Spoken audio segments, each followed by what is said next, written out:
25 है ना आज।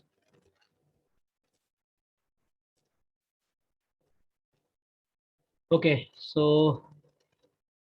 बताओ, चैप्टर 1 में अभी भी किसी को कुछ डाउट है तो कहाँ से स्टार्ट करें? पहले असाइनमेंट करें या पहले साहू वाली बुक करें, बताओ। चैट भी ऑन होगा, चैट में भी लिख सकते हो।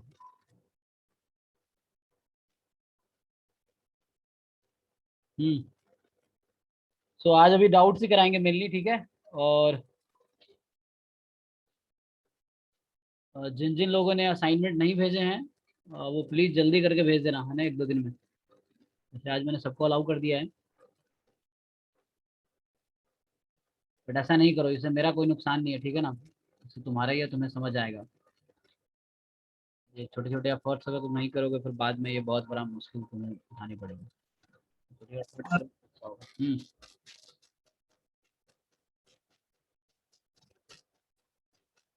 बताओ भाई।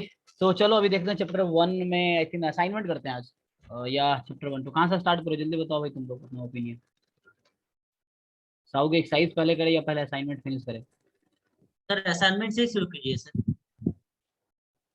असाइनमेंट करे नहीं तो ठीक है। Yes sir. असाइनमेंट कहाँ पे होगा, ओके। ठीक है, तो देखो असाइनमेंट जिन लोगों का जो डाउट्स है वही करते हैं। ये सारे क्वेश्चन कराऊं, कैसे करूँ?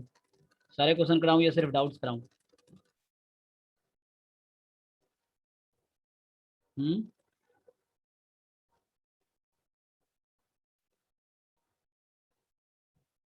बताओ जल्दी।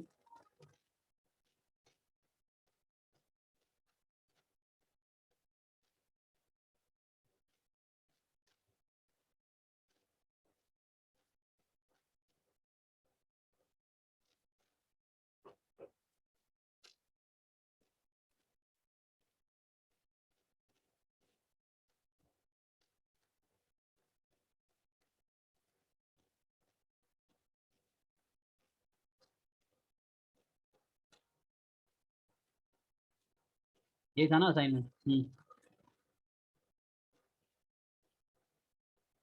ओके, पहले पहले फर्स्ट ऑफ ऑल जिन जिन लोगों ने असाइनमेंट का सॉल्यूशन भेजा है, एक एक करके अपना नाम बताओ जरा, देखिए कौन कौन है, क्योंकि व्हाट्सएप बहुत सारे मैसेज आए तो मैं नाम तो मुझे याद नहीं है सबका। तो ऑनेस्टली बताओ, जिन जिन लोगों ने भेजा है एक एक अपना नाम बोलो, तो अटेंडेंस भी हो जाएगा इस टाइप से, किसने भेजा है असाइनमेंट, जिसने भेजा है असाइनमेंट। कुछ भी क्वेश्चन तुमने किए, 10, 20, 50। समितुषी। और हाँ मितुसी, और रानी। अंजलि, शिवानी, हाँ। प्रिया। प्रिया।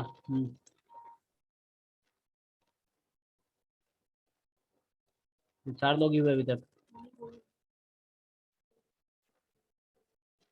तो बहुत गड़बड़ है यार। मतलब 40 लोगों में से 4 लोगों ने भेजा है।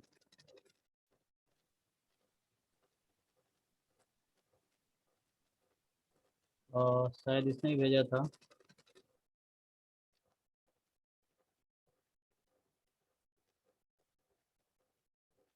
सुभद्रा ने भी भेजा हुआ है, और मुझे देखना पड़ेगा।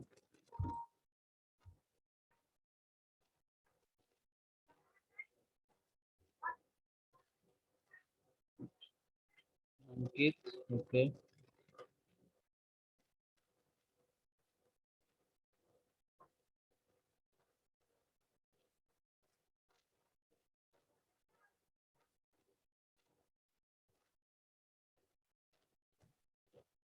ठीक है, तो जिन लोगों ने भेजा ठीक है, बाकी नहीं भेजा जल्दी भेजना है, ठीक है। इससे तुम्हारा ही फायदा है, वरना मेरा ऐसा कोई लॉस नहीं है। तुम्हारा फायदा ये है कि रिजल्ट अच्छा होगा, तुम ज़्यादा मेहनत करोगे, तुम्हारा रिजल्ट अच्छा होगा, तुम्हारा भी रिजल्ट अच्छा होगा। ओके, चलो स्टार्ट करते हैं। तो ऐसे सीधा सीधा डाउट बताओ या फिर सारे क्वेश्चन करूँ? जल्दी जल्दी बताओ यार, ऐसे लेट मत करो, है ना। जो भी तुम्हें लगता है क्विकली, या तो चैट में लिख के बताओ या अनम्यूट करके बताओ, क्या करें? सारे क्वेश्चन करूँ या सिर्फ डाउट्स बताऊँ?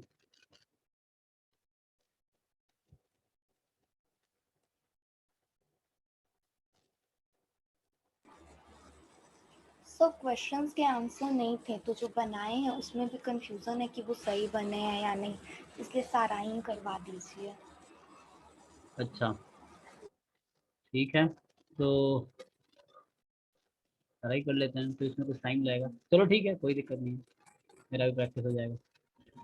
तो फर्स्ट क्वेश्चन से स्टार्ट करते हैं।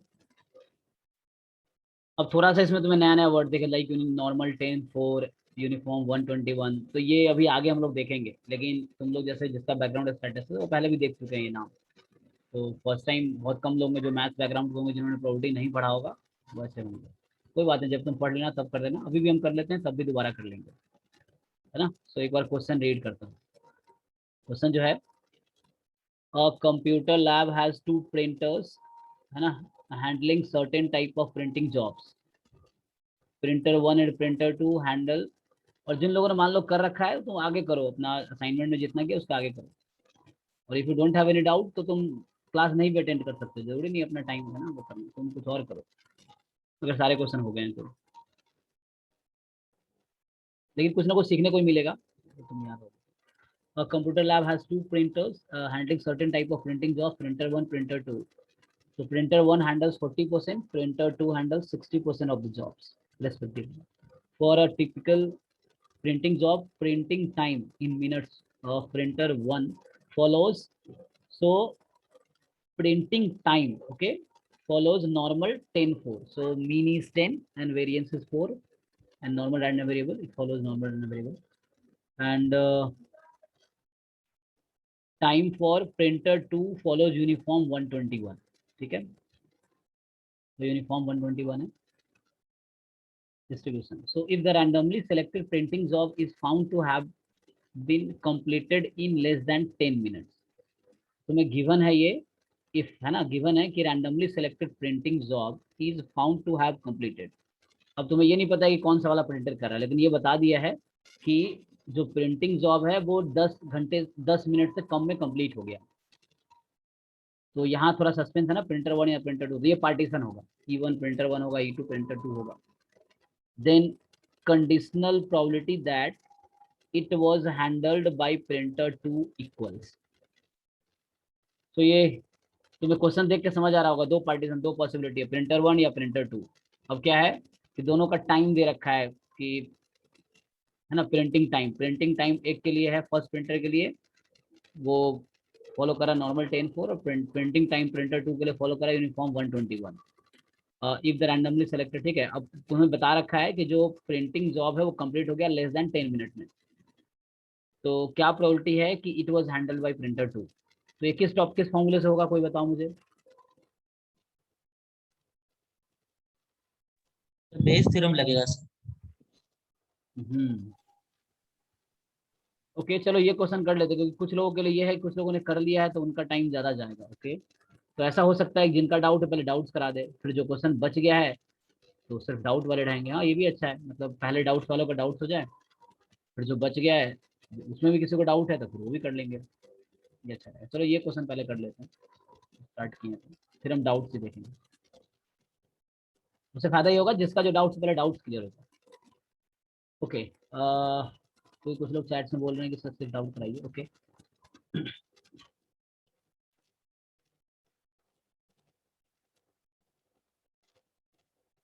हाँ जी, तो ये बेस थ्योरम पे है, सिंपल, तुम्हें समझ आ रहा होगा।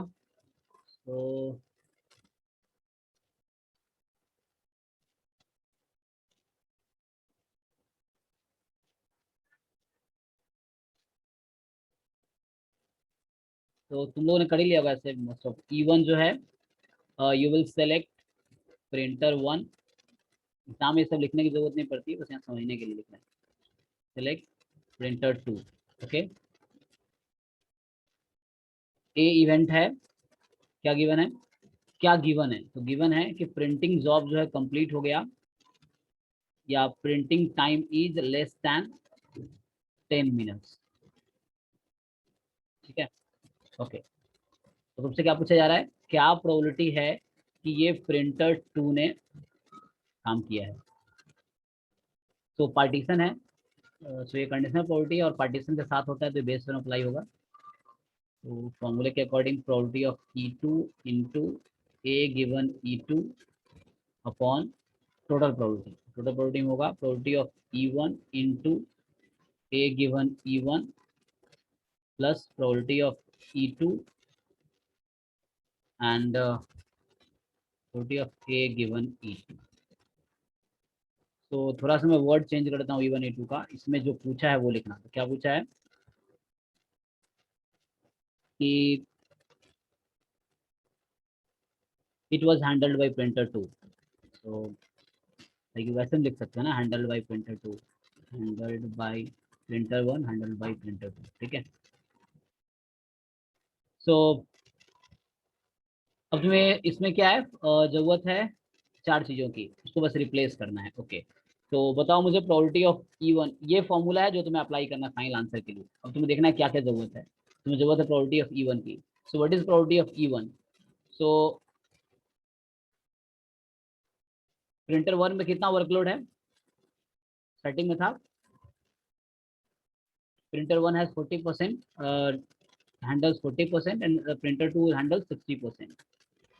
तो यहाँ से होगा 40% प्रिंटर 1 एंड 60% प्रिंटर 2। अच्छा, बात आंसर की है, तो मुझे लगता है जिन लोगों ने सॉल्व किए हैं, तो मुझे लगता है एक पेज पे ना क्वेश्चन नंबर आंसर लिख के तुम ग्रुप पे पोस्ट कर सकते हो। और मान लो क्या होगा, अगर मान लो 10% का आंसर सेम आ रहा है, तो मतलब वो कहीं ना कहीं वो उस क्वेश्चन का वही आंसर होगा। अगर सबका अलग अलग आ रहा है देन हमें सॉल्व करना पड़ेगा, तो हम उसको सॉल्व करेंगे। तो ऐसा करना, जब तुम सॉल्यूशन बना ही रहे हो तो साथ में एक आंसर की भी बना लेना एक पेज पे, और उसको ग्रुप में डाल दो। तो अगर सब लोग ऐसा पोस्ट करेंगे तो ये पता चल जाएगा कौन से क्वेश्चन का आंसर, मतलब अगर सबका सेम ही आया तो वो करेक्ट है। ओके, तो probability of A given E1। Okay, now they are asking, हमें जरूरत पड़ेगी इसमें probability of A given E1 की। इसका मतलब हुआ, ए का मतलब क्या है कि printing job is less than 10 minute, या प्रिंटिंग जो भी टाइम था is less than 10 minute, given that E1 मतलब first printer handles the job. तो बताओ, अगर फर्स्ट प्रिंटर के लिए क्या टाइम फॉलो कर रहा था, नॉर्मल 10/4, यही ना। तो लेट मी, चलो इसको मैं एक्स बोल देता हूँ अभी के लिए, या टाइम टी, तुम चाहो तो टी बोल सकते हो। ये टाइम जो है वो टी फॉलोज बस प्रिंटिंग टाइम है ना। तो probability T is less than 10, ये होगा ना। जिन लोगों ने किया है बताना, ठीक है, अगर कुछ मिस्टेक करूँ तो। कंप्लीट लेस देन 10 मिनट, ठीक है, have been completed in less than 10 minute. तो हाउ टू फाइंड दिस? अच्छा, टी का डिस्ट्रीब्यूशन तुम्हें पता है कि टी फॉलो कर रहा है 10/4, मतलब फर्स्ट है ना, फर्स्ट प्रिंटर का जो टाइम है वो फॉलो कर रहा है नॉर्मल 10/4। इसके आगे बताओ जी, how to find probability T less than 10। Easy है। तो नॉर्मल 10/4 रैंडम वेरिएबल है, तो उसमें लेस देन 10 की प्रोबेबिलिटी कैसे निकलेंगे? CLT लगा देंगे ना सर। हाँ, इसको नॉर्मलाइज कर लो, मतलब स्टैंडर्डाइज कर लो। So T minus mean of T, देखो इसका पता है तुम्हें कि जो नॉर्मल का फॉर्म क्या होता है, it is normal mu sigma square. ठीक है, तो यहाँ से t-10 अपॉन सिग्मा कितना होगा 2, ऐसे कर लो इसको, लेस देन इक्वल टू 10 -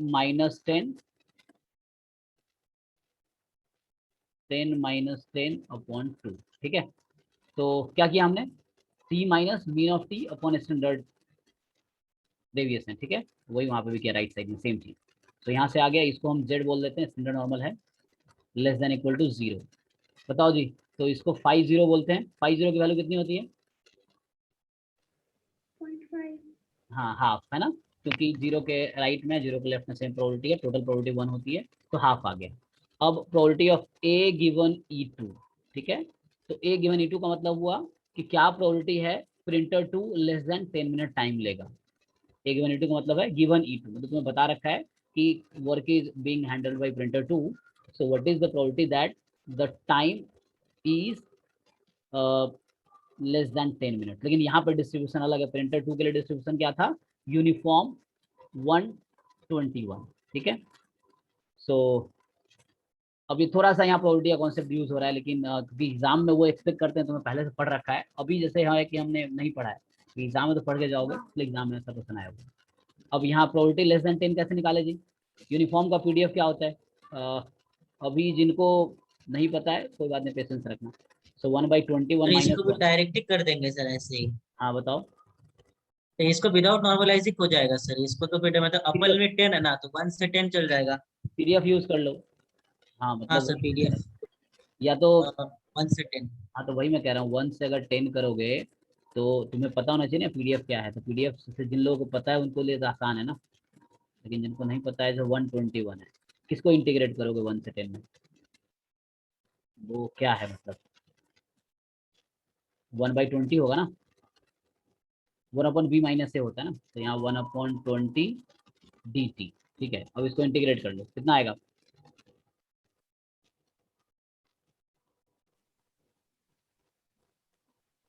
ऐसे लेस देन 9/20। तो ये आया 9/20। ओके, तो सिंपल है ना, 1/20 बाहर है, टी 10 - 1 9/20। अब इसको यहाँ पुट कर लो, हमारे पास चारों वैल्यू आ गई है। अब इसको बस रिप्लेस कर लेते हैं, तो यही कर लो रिप्लेस। देखो आगे कर देते हैं, यहाँ करना है तो नीचे कर लेते हैं। E2 into A given E2। तो अब फाइनली क्वेश्चन पे आते हैं जो पूछा गया था, what is probability that handle bye printer 2 given that it is completed in less than 10 minutes. Probability of E2 जो सेकंड प्रिंटर है that handles 60% of the work, so 60% into the probability is 9/20।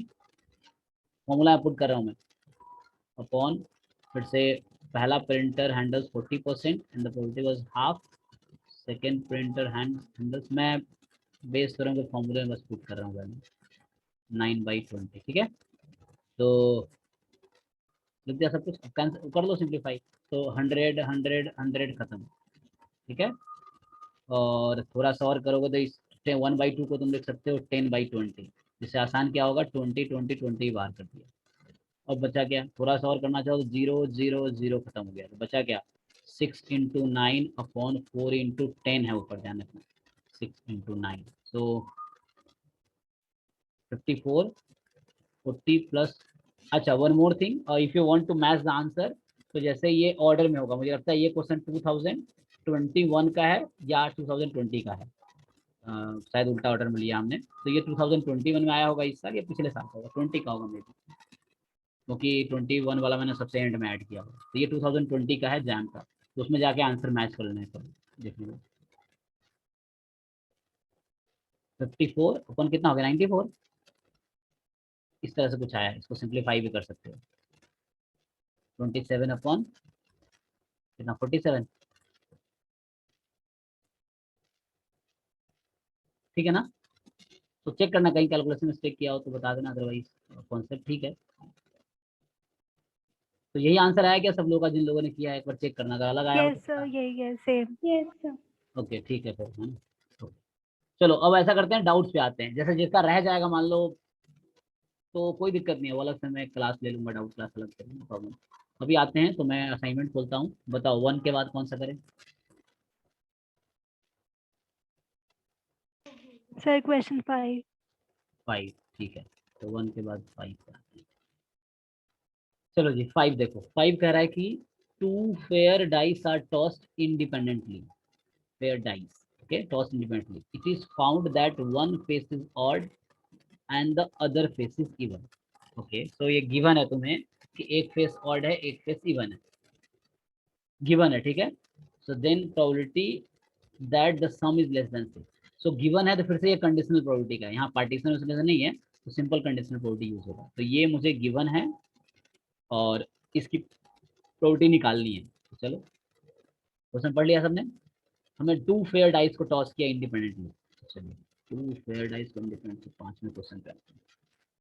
हाँ बताओ जी, omega क्या होगा? 2 fair dice are tossed independently, so what are the outcomes in the sample space? कितने होंगे ये भी बता दो। 36। 36, 1 से लेके 6 तक मैंने पूरा लिखा है। ओके, अब आता हूँ मैं ई अज्यूम करता हूँ जिसकी प्रोबेबिलिटी निकालनी है, एफ अज्यूम करते हैं जो गिवन है। तो ई जिसकी प्रोबेबिलिटी निकालनी है, सम is less than 6, some is less than 6, और एफ गिवन है जो गिवन था, इट इज फाउंड वाला, it is found that one face is odd and other face is even. Fix नहीं किया कि पहला और दूसरा इवन है, ध्यान रखना। इसने बोला है one is odd other is even, ऐसा नहीं है first is odd second is even, तो उसमें कम हो जाते हैं आउटकम, इसमें डबल आउटकम रहेंगे। मतलब जैसे लाइक 1 2 भी आएगा 2 1 भी आएगा, इस वाले में जो क्वेश्चन बोला तो 1 is odd and other is even. So one face is odd, मतलब one face is odd and other is even. जरूरी नहीं है सैंपल स्पेस से ही करना है, लेकिन तुम ऐसे देख सकते हो। चलो तो ई इंटरसेक्शन एफ में क्या आएगा, या तुम अगर काउंट करना चाहो तो चलो हम आउटकम्स लिख लेते हैं रफली आइडिया के लिए। बताओ ई में क्या क्या आएगा, ऐसे कौन कौन से आउटकम्स हैं जिसका सम लेस देन 6 होगा, लेस देन। बोलो। सर हम्म सर यहाँ पे वन फेस इज ऑड मतलब इसको मतलब कोई जरूरी नहीं ना कि पहला में आपका ऑड ही आए, दोनों में से ऐसा कुछ नहीं ना। हाँ फिक्स नहीं है, मतलब कोई भी और कोई भी वन हो सकता है, one is odd other is तो वन। सर अगर फिक्स करना हो तो तुमसे कैसे स्टेटमेंट बोलता कि अगर इसको फिक्स करना होता तो। हाँ वो लिखता first die there two dice, तो first die so odd and second die so even, like this. या first number is odd second number is even. ये वन एंड अदर बोला है, ऐसा नहीं बोला फर्स्ट एंड सेकंड नहीं बोला है। अगर फर्स्ट एंड सेकंड बोलेगा तब मतलब फिक्स कर दिया उसने, फर्स्ट एंड सेकंड। ठीक है, मतलब first die shows odd and second, मतलब फिक्स कर दिया, ऐसे फिक्स नहीं किया एक ऑड एक इवन। यहाँ जो हम सैंपल स्पेस लिखते हैं ना वन वन है, तो मतलब फर्स्ट सेकंड इस तरह से, उसने फिक्स नहीं किया है इस क्वेश्चन में। हाँ बताओ सम लेस देन 6 के लिए क्या क्या आउटकम्स हैं, जल्दी जल्दी बताओ भाई। 1 2 1 4 3 2, इसी को फिर से उल्टा देंगे। टोटल हम काउंट कर रहे हैं, तो वन वन क्यों छोड़ दिया? हम सैंपल स्पेस में निकाल रहा हूँ, यस सर, यस। हम सैंपल स्पेस में निकाल रहे हैं। तो वन वन हो गया, वन टू हो गया, वन थ्री भी होगा, है ना, वन फोर भी होगा, यहाँ तक होगा, इसके आगे नहीं जाएंगे। वन पे टू पे सर जाओगे। 1 1 में तो दोनों ऑड हो जाएगा ना सर? हाँ तो हम उसके हाँ बारे सर, वन वन में कैसे हो जाएगा सर? एक इवन एक ऑड का कॉम्बिनेशन चाहिए तो ये फिर। गिवन है ना।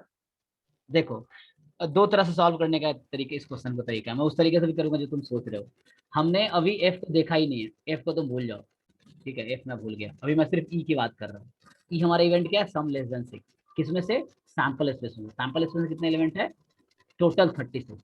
सो उन 36 में से मुझे ऐसे आउटकम चाहिए जहां सम लेस देन 6 है। हम पहले वो सारे आउटकम काउंट करें। दूसरा तरीका भी करूंगा मैं, जिसमें हम ये नहीं देखेंगे कि मतलब डायरेक्ट हो जाएगा, तो वो भी एक तरीका है। तो उस पर आता हूँ, अभी हम सैंपल स्पेस में देख रहे हैं। यहाँ सैंपल स्पेस पूरा ओमेगा हमने कंसिडर किया 36 आउटकम वाला। तो ई हमने लिया है जिसकी प्रोबेबिलिटी पूछा गया, क्या प्रोबेबिलिटी है सम इज लेस देन 6। तो अभी मैं निकाल रहा हूँ सैंपल स्पेस में से। तो 1 1 1 2 1 3 1 4, फिर 2 1 2 2 2 3, 2 4 नहीं हो सकता है, फिर 3 1 3 2, इससे आगे नहीं जा सकते ना, 4 1 4 2 नहीं ले सकते, इसके आगे 5 से हो ही नहीं सकता। So these are the outcomes on which sum is less than 6।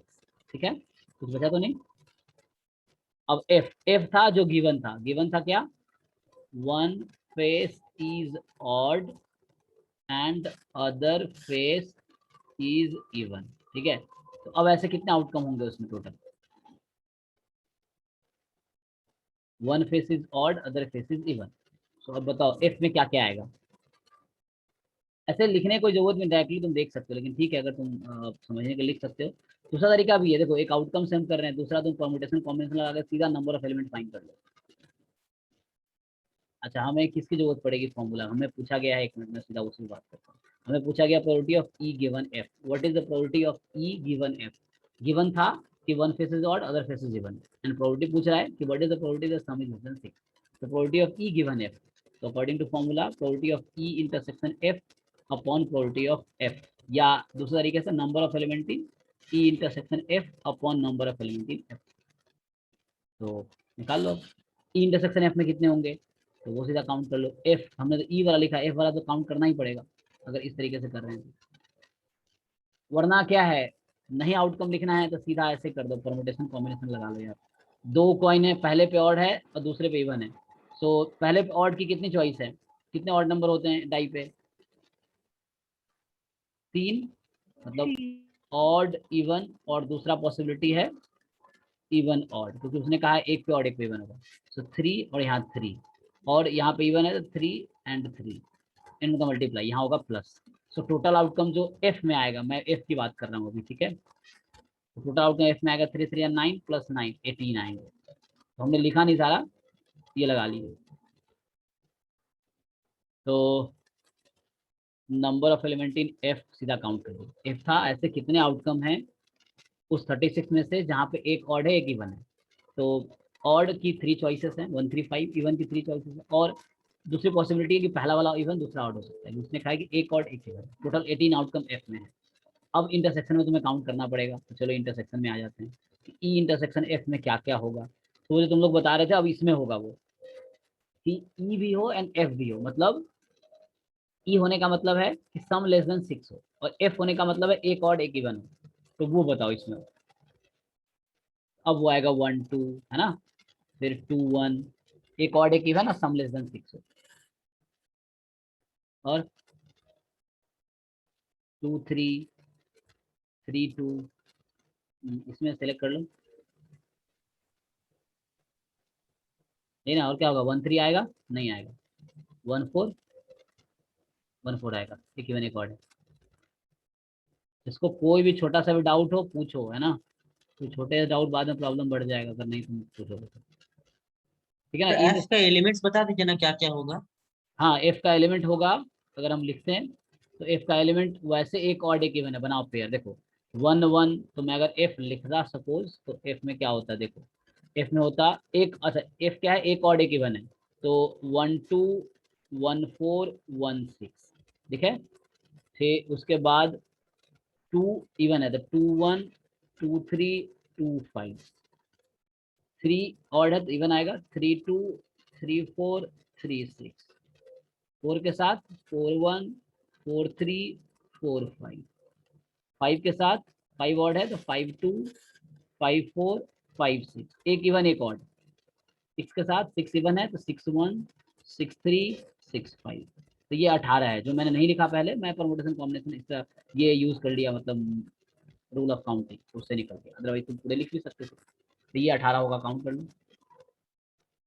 ठीक है, अब इनमें देख लो कॉमन क्या है। तो ऑब्वियसली एक में से देख लो कि एक ऑड एक इवन है, सम लेस देन 6 है। देखो भाई बताओ, ई इंटरसेक्शन एफ में और कोई एलिमेंट आएगा क्या,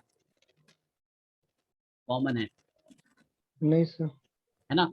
तो देखो अब हम आते हैं फॉर्मूले पे अपने। हमारा जो ऊपर फॉर्मूला मैंने लिखा है, हमें probability of E given F चाहिए था, number of element in E intersection F. तो नंबर ऑफ में दिख रहा है 6, नंबर ऑफ एलिमेंट की बात करूँ, प्रोबेबिलिटी करोगे तो डिवाइड करना पड़ेगा 36 से, तो बात लो। और number of element in F, तो एफ में कितना है 18, तो आंसर कितना आया 1/3। फिर से ये क्वेश्चन 2020 का ही होगा, ठीक है। मतलब हमारा जो असाइनमेंट स्टार्ट हुआ 2020 से हुआ है, 20 19 18 ऑर्डर में होगा, क्योंकि हमने वैसे ही स्कैन किया हुआ, तो ऑर्डर में ही होगा वो। और सबसे नीचे जो होगा 21 वाला होगा, फिर 21 वाला, क्योंकि बाद में स्कैन किया मैंने। ओके, तो ये 1/3 अब आंसर मैच करना। बाकी जिन लोगों ने किया उनका क्या आया? 1/3। ठीक है ना। दूसरा तरीका क्या है, एक तरीका ये था कि मैंने सैंपल स्पेस ये लिया।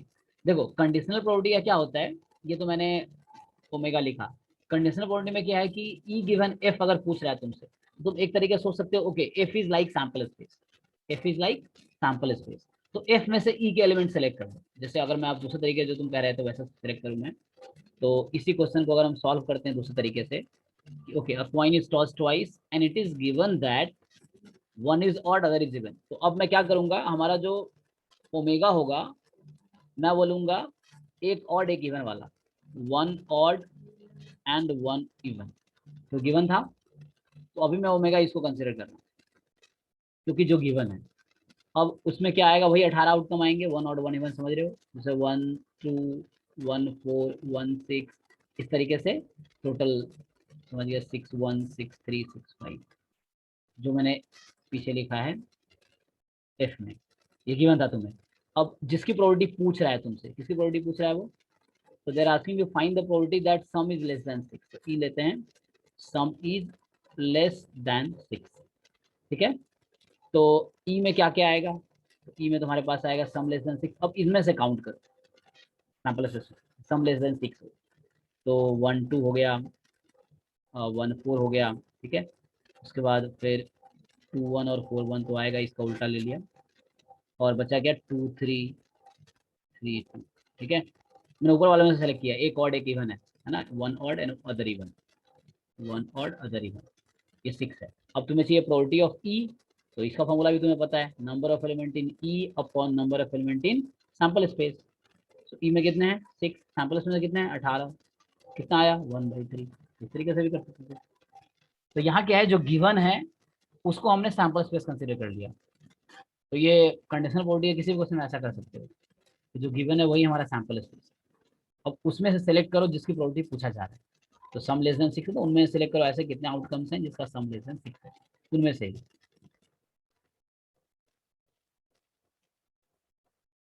ठीक है, तो ये भी आंसर वही देगा।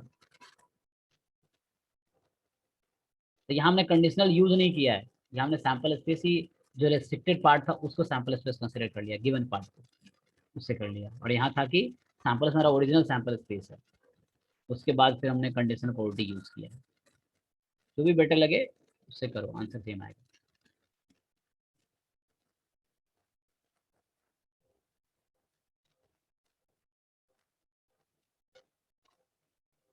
नेक्स्ट क्वेश्चन बताओ, इसमें कोई डाउट है तो बताओ, नहीं तो नेक्स्ट क्वेश्चन नंबर बताओ।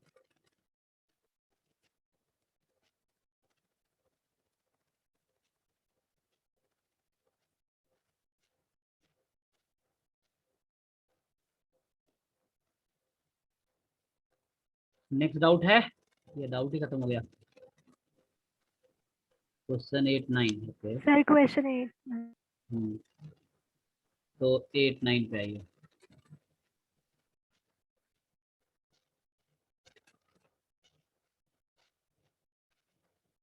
एट, तो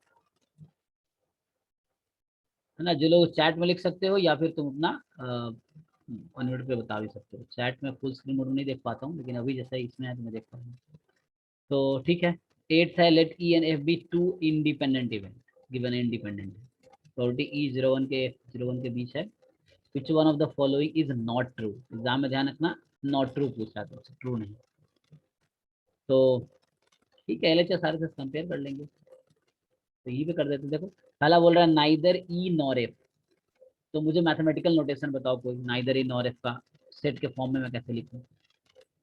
इस क्वेश्चन की बात कर रहा हूँ, नाइदर ई नॉर एफ, तो मैं सेट में इसको कैसे लिखूं, सेट नोटेशन में।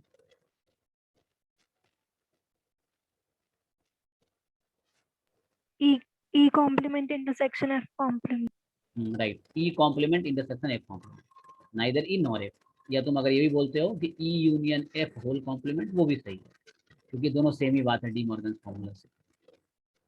तो नाइदर ई नॉर एफ, तो अभी मैं इसी को यूज कर लेता हूँ लेफ्ट साइड वाले को। अब हमें गिवन था ई एफ इंडिपेंडेंट है, तो हमने ये प्रूव कराया था ई एंड एफ इंडिपेंडेंट है, तो E dash and F dash भी इंडिपेंडेंट है। इंडिपेंडेंट का मतलब क्या होता है, इंटरसेक्शन को तुम प्रोडक्ट में बदल पाओगे, मतलब probability of A intersection B is equal to probability of A into probability of B, अगर इंडिपेंडेंट गिवन है तो यहाँ भी इंडिपेंडेंट है तो इंटरसेक्शन को बदल दो प्रोडक्ट में, probability of E dash into probability of F dash. ऐसा मैं क्यों कर पा रहा हूँ, क्योंकि क्वेश्चन में लिखा हुआ है कि E F are independent, two independent event, इसीलिए। ठीक है, तो इंडिपेंडेंट है तो इंटरसेक्शन को प्रोडक्ट में बदल दो, तो यहाँ आ गया। अब बताओ प्रोबेबिलिटी ऑफ ई डैश को तुम क्या लिख पाओगे, जल्दी जल्दी बताओ, ये सब इजी क्वेश्चन है, बस बोलोगे तो इंटरेक्शन बना रहेगा, 1 minus PE. है ना। तो 1 माइनस पी, जवाब देते रहोगे तो नींद भी नहीं आएगी, है ना। सो 1 minus P, 1 minus P, option देख लो अब, पहला ऑप्शन। तो ये बस क्या किया इसने, माइनस यहाँ से निकाल लो और माइनस यहाँ से निकाल लो, सेम बात है, 1 minus P E into 1 minus P F. उसने थोड़ा घुमा दिया, माइनस माइनस है ना, प्लस कर दिया, तो इसमें से माइनस निकाल, इसमें माइनस निकाल लो, माइनस माइनस प्लस हो गया, सेम बात है। तो पहला ऑप्शन तो ट्रू है, लेकिन मुझे चुनना था नॉट ट्रू। ठीक है, तो पहला ऑप्शन ट्रू है, पहला स्टेटमेंट जो गिवन है वो ट्रू स्टेटमेंट है, हमें चुनना है not true statement. Okay, second पे आओ, probability exactly one of E and F occurs, exactly one of E and F occurs, तो आओ जी बी ऑप्शन के लिए, probability exactly one of E and F. अब फिर से मुझे ये बताओ इसका मैथमेटिकल फॉर्म क्या है, how I write this statement into set form, set form में क्या लिखूं। Sir E complement intersection F yes, union हाँ union, yes fine, union, E intersection F complement. या करेक्ट। सो और ये दोनों डिसजॉइंट सेट है, मतलब तुम इसको अलग अलग, मतलब यूनियन हटा के तुम बीच में प्लस भी लगा सकते हो, यहाँ प्रोबेबिलिटी लगा दो, चलेगा। क्यों ऐसा कर पाएंगे? क्योंकि ये दोनों सेट जो है डिसजॉइंट है, तुम इसको इस पर अच्छे से देख पाओगे। सो ओनली वन होना चाहिए, ठीक है, इसने बोला ओनली वन, तो ये वाला जो पार्ट है, ये जो लेफ्ट साइड में दिख रहा है, ये ओनली ए है, या ई एफ के बीच बात करूंगा तो ये ओनली ई है, ये जो मैं सेट कर रहा हूँ, ठीक है, सबको दिख रहा होगा। So this portion is only E, और ये जो राइट साइड वाला है, ये जो राइट साइड वाला मैं कलर कर रहा हूँ, ये ओनली एफ है, बीच वाला खाली पोर्शन तुम छोड़ दो जो कॉमन है। तो उसने बोला है कि एग्जैक्टली वन ऑफ, तो या तो सिर्फ ई होगा तो उसके इसमें एफ नहीं होगा, तो इसका नाम है एफ माइनस ई, और इसका नाम है ई माइनस एफ, जो कि भाई ने सही बताया, ई इंटरसेक्शन एफ कॉम्प्लीमेंट, और ये है एफ इंटरसेक्शन ई कॉम्प्लीमेंट, वही बात है ना, तो एक लिखो। सो कोई एक ही अकर होगा, तो ये तो सिर्फ ई होगा तो एफ नहीं होगा, एफ होगा तो ई नहीं होगा, और दोनों डिसजॉइंट है, तुम्हें दिख रहा होगा, दोनों कुछ भी कॉमन है नहीं, तो डिसजॉइंट का फायदा क्या होता है, प्रोबेबिलिटी को तुम इजिली यूनियन को प्लस बना सकते हो, है ना। तो इसका मतलब था, मैं लिख देता हूँ वैसे ही जैसे बताया था, यूनियन, ओके। अब यूनियन को मैं प्लस में कन्वर्ट कर सकता हूँ, तो E dash intersection F is something like F minus E, ठीक है, प्लस प्लस कर रहा हूँ क्योंकि दोनों डिसजॉइंट है, और ई इंटरसेक्शन एफ कॉम्प्लीमेंट मतलब ई माइनस एफ जैसे, ओके। अब मुझे बताओ, ये कोई बताओ, what is the formula of probability of F minus E?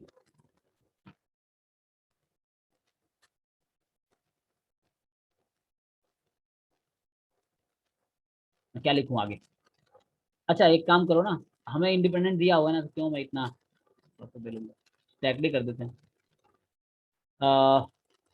ठीक है, इसको प्लस बना लेते हैं, तो E dash intersection F plus probability of E intersection F dash, मतलब इंटरसेक्शन से ही काम कर लेते हैं ना, इंडिपेंडेंट है तो इंडिपेंडेंट है, तो इंटरसेक्शन को मैं प्रोडक्ट बना सकता हूँ, तो वही चीज़ मैंने लिखा है, बस उसी फॉर्म में प्रोडक्ट बना लो, probability E dash into probability F plus probability E into probability F dash. तो मैं क्या कर रहा हूँ, इंडिपेंडेंट गिवन है तो इंटरसेक्शन को प्रोडक्ट में कन्वर्ट कर दिया, मतलब probability of A intersection B is P A into P, तो इंटरसेक्शन की जगह प्रोडक्ट ले लिया। अब तुम ऑप्शन को देखो किस फॉर्म में वो गिवन है, तो उसने पूरा ओपन किया है, चलो ओपन कर लेते हैं। तो probability of E compliment you can write one minus P E, और बाहर तुम्हारा है पी एफ, ठीक है, और probability of E into one minus P F, ठीक है जी। तो इसको ओपन करो, क्या आएगा, ओपन करोगे तो आएगा P E plus P F minus two time P E, ठीक है जी। तो यहाँ से क्या मिला मुझे, exactly one of E F occurs, इसका मतलब ये हुआ P E plus P F minus two time P E P F. अब चेक करो, तो एल एच एस तो हमने सेम स्टार्ट किया है, क्या आर एच एस मैच कर रहा है? So check in the option B, बताओ आर एच एस मैच कर रहा है क्या बी ऑप्शन का? नहीं सर, यही नहीं। सिर्फ हाँ तो यही करेक्ट ऑप्शन है, क्योंकि नॉट ट्रू पूछा था। बाकी तुम्हें खुद पे भरोसा है तो इसके बाद अगले क्वेश्चन पे जा सकते हो, क्योंकि ये क्वेश्चन एमसीक्यू में आया है, तो एमसीक्यू में पक्का है कि एक ही क्वेश्चन करेक्ट, एक ही ऑप्शन करेक्ट होगा, नॉट ट्रू, बाकी भी चेक कर सकते हो। तो अभी हम जैसे हम सीख रहे हैं तो हम बाकी भी करके देखते हैं। तो सी है probability of E occurs but F does not occur, ये तो इजी है, सी ऑप्शन में क्या बोला, E occurs F does not occur. बताओ भाई कोई मुझे इसका मैथमेटिकल नोटेशन बताओ in set form, E occurs F does E not occur, minus F. हाँ राइट, ई माइनस एफ या ई इंटरसेक्शन एफ कॉम्प्लीमेंट, दोनों बात बराबर है, ई माइनस एफ बोलो या ई इंटरसेक्शन एफ कॉम्प्लीमेंट, दोनों सेम बात है। तो मैं इंटरसेक्शन लिखना ज़्यादा पसंद करता हूँ क्योंकि इंडिपेंडेंट दिया है, तो इसको प्रोडक्ट में करना आसान है। मैं सीधा इसको प्रोडक्ट में बदल देता हूँ, P E into P F dash, और अच्छा इसने फॉर्मूला ही लिख दिया एक्चुअली, तो बात तो वही आएगी, लेकिन मुझे लगता है क्यों ये लिखना, जब ऑप्शन मुझे दिख गया वैसा है, देखो सिंपली डायरेक्टली फॉर्मूला ही लिख दिया इन्होंने। Probability of E minus F का फॉर्मूला सबको पता होगा, है ना, ये वाला पोर्शन है ई माइनस एफ, तो क्या करते हो तुम, probability of E minus probability of E intersection F. ठीक है, तो चलिए यही है ना, फॉर्मूला ही लिख दिया सीधा। तो ये ट्रू ऑप्शन है, जो कि मुझे इनकरेक्ट चुनना था, नॉट ट्रू चुनना था। तो F E occurs, F does not occur, तो ई माइनस एफ। ई माइनस का फॉर्मूला क्या होगा? Probability of E minus probability of intersection, E intersection है। ये फॉर्मूला ये सीधा सबको पता ही होगा तुम लोग को, सीधे सीधा एक फॉर्मूला। बस इंटरसेक्शन को बाहर करना है ई में से, जो बचेगा वो E minus F. Intersection X. ठीक है, ये भी ट्रू है। ऐसी डी देख लो, E occurs given that F does not occur. Okay, तो डी ऑप्शन कह रहा है E occurs given that F does not occur.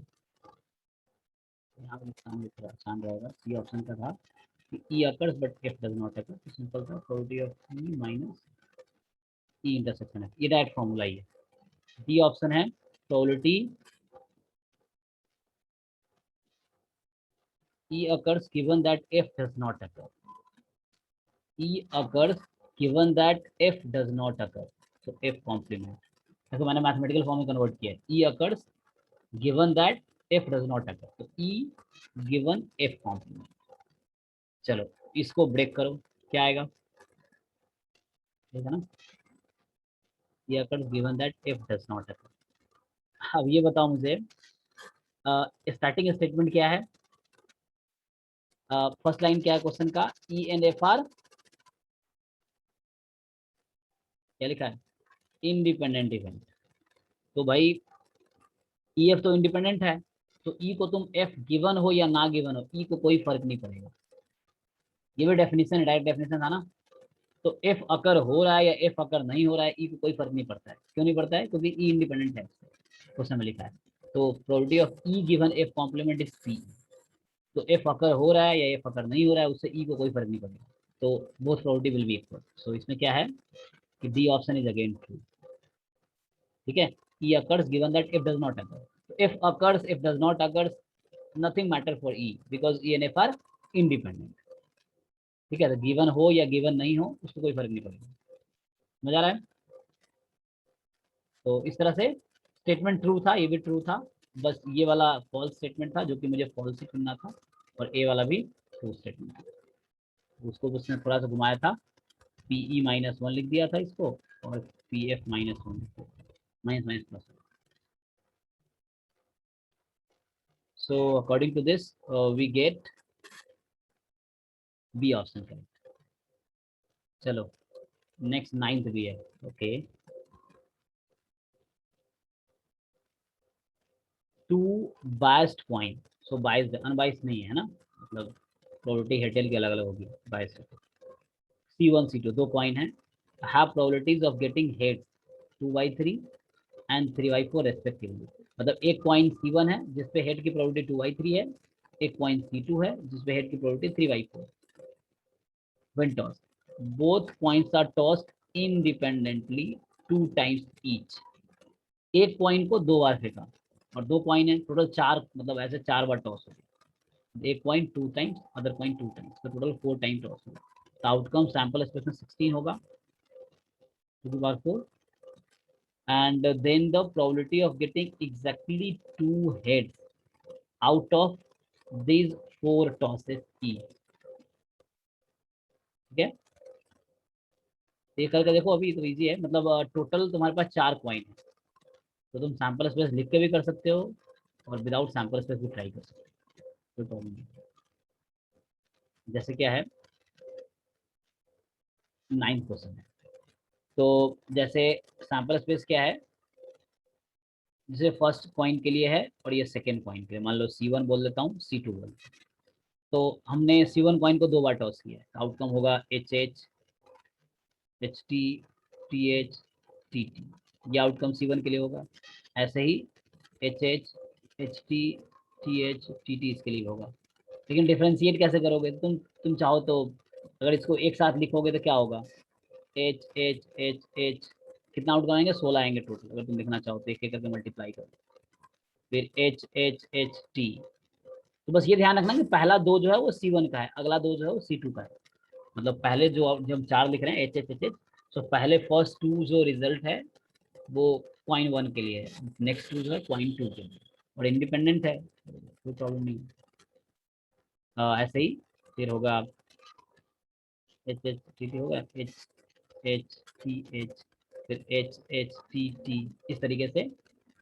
तो टोटल 16 होगा, तो मैं पूरा नहीं लिखता हूँ, H T H H and so on. तो लास्ट होगा टी टी टी टी। तुम पूरा लिख भी लो तो थोड़ा शायद और आसान हो जाए, ठीक है। और अब क्वेश्चन ये है, probability of getting exactly 2 heads out of this 4 toss, exactly 2 heads, ठीक है। तो देखो probability exactly 2 heads, अब तुम टोटल कॉम्बिनेशन बना लो। अगर 16 के 16 तुम लिख लेते हो तो सेलेक्ट करना आसान रहेगा, है ना। और नहीं तो फिर तुम्हें वैसे लिस्ट करने पड़ेंगे आउटकम में क्या क्या पॉसिबिलिटी है। तो अगर चलो मैं लिख ही देता हूँ, अगर 16 के 16 आउटकम, तो उसमें क्या होगा, तो दैट विल बी लाइक, ठीक है ना। बस मल्टीप्लाई कर रहा हूँ, इसको पहले वाले को पहले वाले से, पहले को दूसरे, इस तरह से मल्टीप्लाई करते जाओ 1 रहेगा। तो मैंने फर्स्ट लाइन तो ये कर दिया 4, ठीक है। सेकेंड लाइन भी स्टार्ट किया था, ठीक है। तो अब एच टी का मल्टीप्लाई कर रहे हैं एच एच से, तो एच टी एच एच, फिर एच टी, ठीक है। तो एच टी हो गया, H T T H, H T T T, H T का हो गया, टी एच का स्टार्ट करते हैं, T H H H, T H H T H and T H T T. किसी पास इससे भी आसान तरीका हो तो बताना है, तो we can try that also. तो हो गया हमारे पास। अब लास्ट वाला टी टी के लिए, so T T H H, फिर होगा T T H T, T T हो गया, T H T T T T, ठीक है। तो इस तरीके से 16 आउटकम हो गए। अब तुम्हें पूछा ये है क्वेश्चन में कि क्या प्रोबेबिलिटी एग्जैक्टली 2 हेड्स आता है, प्रोबेबिलिटी ऑफ एग्जैक्टली 2 हेड्स।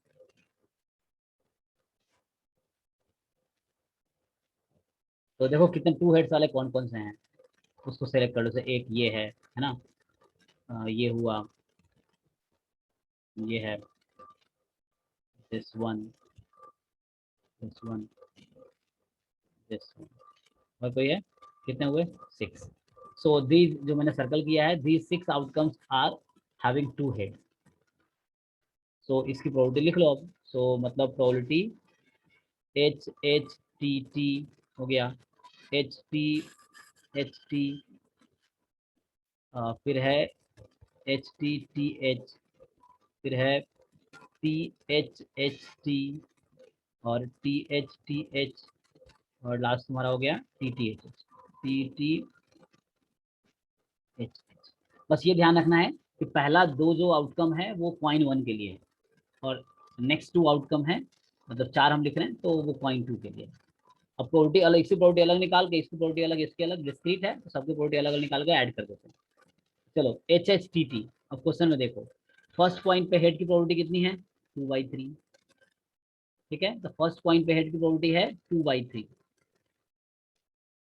तो मैं इसकी प्रोबेबिलिटी लिख रहा हूँ पहले, ठीक है। सो 2/3 इंटू 2/3, तो पहला 2 आउटकम पॉइंट 1 के लिए है, ठीक है, ध्यान रखना। और नेक्स्ट 2 आउटकम पॉइंट 2 के लिए है। तो पॉइंट 2 पे टेल की प्रोबेबिलिटी कितनी होगी, टेल मिनिमम, क्वेश्चन को देखें, probability of getting tail on second point.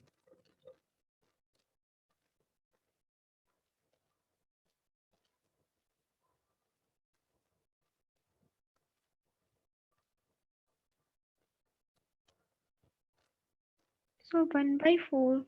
हाँ 1/4, ठीक है। C2 पे हेड आने की 3/4 है, तो टेल आने की 1/4 होगी, ठीक है। और फर्स्ट पॉइंट पे हेड आने की 2/3 है, तो टेल आने की 1/3 होगी। तो अभी जो लास्ट 2 है वो सेकेंड पॉइंट के लिए है, तो 1/4 इंटू 1/4 प्लस, अब सेकेंड इसके लिए आते हैं।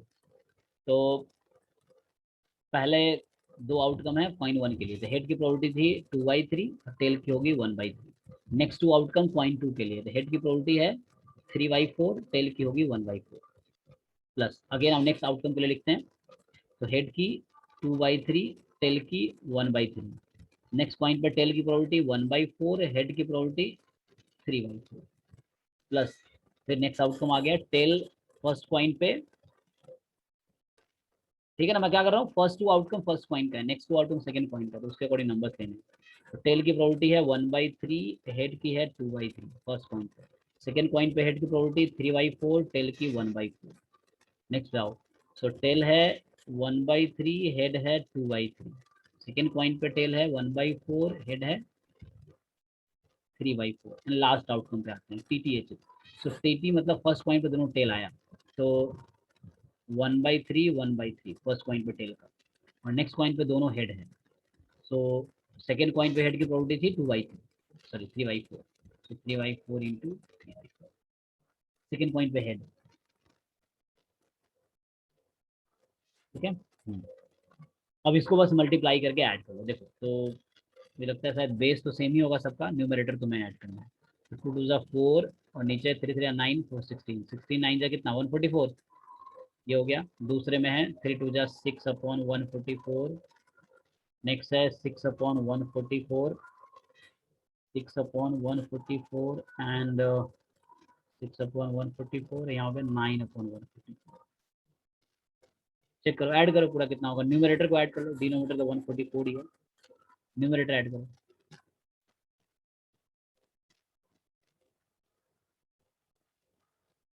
37। तो आंसर हुआ 37/144। तो कॉन्सेप्ट इतना ही है, बस ये था कि सैंपल स्पेस में 16 आउटकम है। तो पहले जो हमने 2 लिए वो first point toss twice, second point toss twice, उसके अकॉर्डिंग नंबर्स बदल दिए उसमें। हाँ सर बायस लिखा हुआ है क्वेश्चन में, तो उससे कोई फर्क नहीं पड़ेगा? हाँ, बायस आपको ये बताने के लिए लिखा है कि प्रोबेबिलिटी हाफ हाफ नहीं है।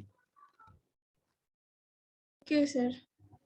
है ना, मतलब देखो ये बायस वर्ड क्यों यूज किया इसने, क्योंकि अगर बायस नहीं यूज करता तो क्या होता, हम लोग कंसिडर कर सकते हैं अनबायस्ड है। तो अनबायस्ड का मतलब क्या होता है, जैसे अनबायस्ड का मतलब हुआ कि किसी भी कॉइन पे हेड आने की प्रोबेबिलिटी 1/2 और टेल आने की प्रोबेबिलिटी 1/2। और अगर ऐसा सिचुएशन नहीं है तो उसको हम बोलते हैं बायस्ड सिचुएशन। बायस्ड मतलब ये समझ रहे हो, हिंदी में खोटा होता है ना, खोटा सिक्का इस टाइप से। सो बायस्ड कॉइन है या something something is problem is that.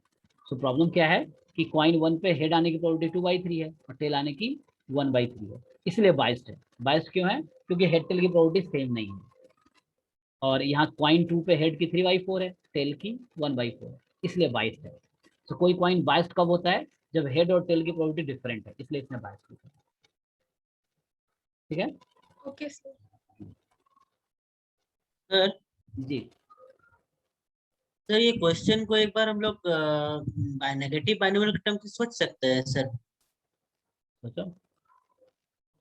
जैसे हम कोशिश कर रहे हैं सर, उसमें तो मेरा उसमें आ नहीं रहा है, क्योंकि सर एग्जैक्टली 2 है, सक्सेस फिक्स्ड किया है, और सक्सेस प्लस फेलियर हम लोग कंसिडर कर सकते हैं 4, और प्रोबेबिलिटी हम लोग को दोनों दोनों के मतलब एक केस में 2/3 कंसिडर करेंगे, सेकंड केस में 3/4, दोनों को ऐड कर देंगे। तो सर ऐसे केस में हो सकता है। तो मेरा नीचे का 144 आ रहा है लेकिन ऊपर का नहीं मैच कर रहा है। लेकिन नेगेटिव एनोस उससे क्या पूछता है, उसमें ऐसे क्वेश्चंस होते हैं कि 5वें ट्रायल में तीसरा हेड आने की क्या प्रोबेबिलिटी है, ऐसे क्वेश्चन होता है। तो तो जैसे वो सक्सेस फिक्स्ड होते हैं, जैसे यहाँ पे सक्सेस फिक्स्ड है, तो यहाँ पे बोल दिया कि एग्जैक्टली 2 हेड्स में, यानी कि मेरा सक्सेस यहाँ पे फिक्स्ड हो गया।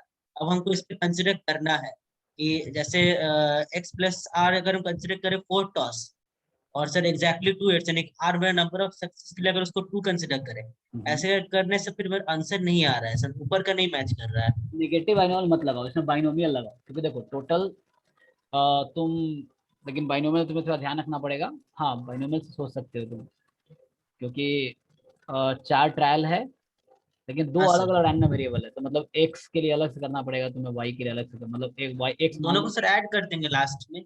हम्म। तुम बाइनोमियल से सोच पाओगे, बाइनोमियल से सोच सकते हो, क्योंकि नेगेटिव बाइनोमियल यहाँ नहीं लगेगा। नेगेटिव बाइनोमियल कब लगता, जब उसमें आता होता है n प्लस या k plus R S trial, मतलब R S k plus R trials हैं और आर एस सक्सेस प्रोबेबिलिटी, ऐसा कुछ पूछता है, या ऐसे डायरेक्टली बोलूँ मैं, तो n ट्रायल्स का टोटल, तो what is the probability of getting R S success on the nth trial, इस तरह क्वेश्चन होते हैं। तो यहाँ तुम अगर सोचोगे तो बाइनोमियल होगा, बाइनोमियल से ट्राई करना, उससे कुछ हो सकता है। नेगेटिव बाइनोमियल यहाँ नहीं लगेगा। ठीक है ना, उसको सोचना दोबारा, फिर मुझसे डिस्कस करना। ठीक है सर। ओके सो 9 के बाद किसी ने चैट में लिखा था 12। सर जी। सर इस क्वेश्चन के लिए हम लोग प्रोबेबिलिटी ट्री भी बना सकते हैं। Probability tree, tree. हाँ बना सकते हो, हाँ ये भी कर सकते हो। सर बट उससे आंसर नहीं आ रहा। आएगा आंसर, यही आएंगे। देखो ट्री बनाओगे तो वही उस ट्री के अलग अलग ब्रांचेज होंगे, इस टाइप के आएंगे। सर एक, दो सेपरेट बाइनोमियल रैंडम वेरिएबल लेने पड़ेंगे ना उसके लिए, हाँ हाँ, x1 और x2। x1 x2, x1 first coin के लिए, x2 सेकेंड कॉइन के लिए। तुम ये ध्यान रखना कि सम 2 आए तो उसके लिए क्या क्या पॉसिबिलिटीज है, मतलब तुम मुझसे कर सकते हो। अरे वो स्लाइड ऊपर कीजिए ना सर। हाँ, जैसे मैं बता देता हूँ, x1 1 है, x2 1 है, या x1 0 है, x2 तुम्हारा 2 है, या x1 2 है, x2 0 है। और पॉसिबिलिटी है क्या, ये 3 पॉसिबिलिटी है। बाइनोमियल लगा दो इसमें। हाँ, वो हो सकता है, तो देखना। हाँ, तुम नोट कर लेना। तो अगर बाइनोमियल से करोगे तो इससे कर सकते हो, बाइनोमियल डिस्ट्रीब्यूशन लगा के, जो कि हमने भी देखा नहीं है। तो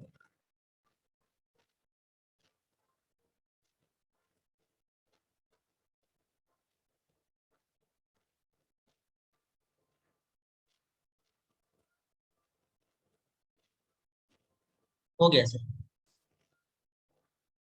ओके, ये इस तरह ट्राई कर सकते हो, ठीक है। हो जाएगा। हाँ, अलग इंडिपेंडेंट दे रखा है तो प्रोडक्ट में ब्रेक कर सकते हो ना। तो इंडिपेंडेंट है तो you can break into parts, then binomial लगा दो, उससे भी आंसर वही है। पी क्यू पता ही है, पी प्रोबेबिलिटी ऑफ हेड है। तो x1 is number of head on the first coin, x2 is number head on the second coin, then binomial distribution लगाओगे इससे तो आंसर सेम आएगा। ट्री भी लगाओगे तो उसमें भी थोड़ा कोशिश करना, तुमने कुछ ब्रांच छोड़ दिए होंगे, यही 6 ब्रांच आएंगे, तो उससे भी आंसर नंबर से ही आएगा, उससे भी आंसर ये आएगा। थोड़ा सा मिस्टेक हुआ होगा, ट्राई अगेन। अच्छा, ओके सर।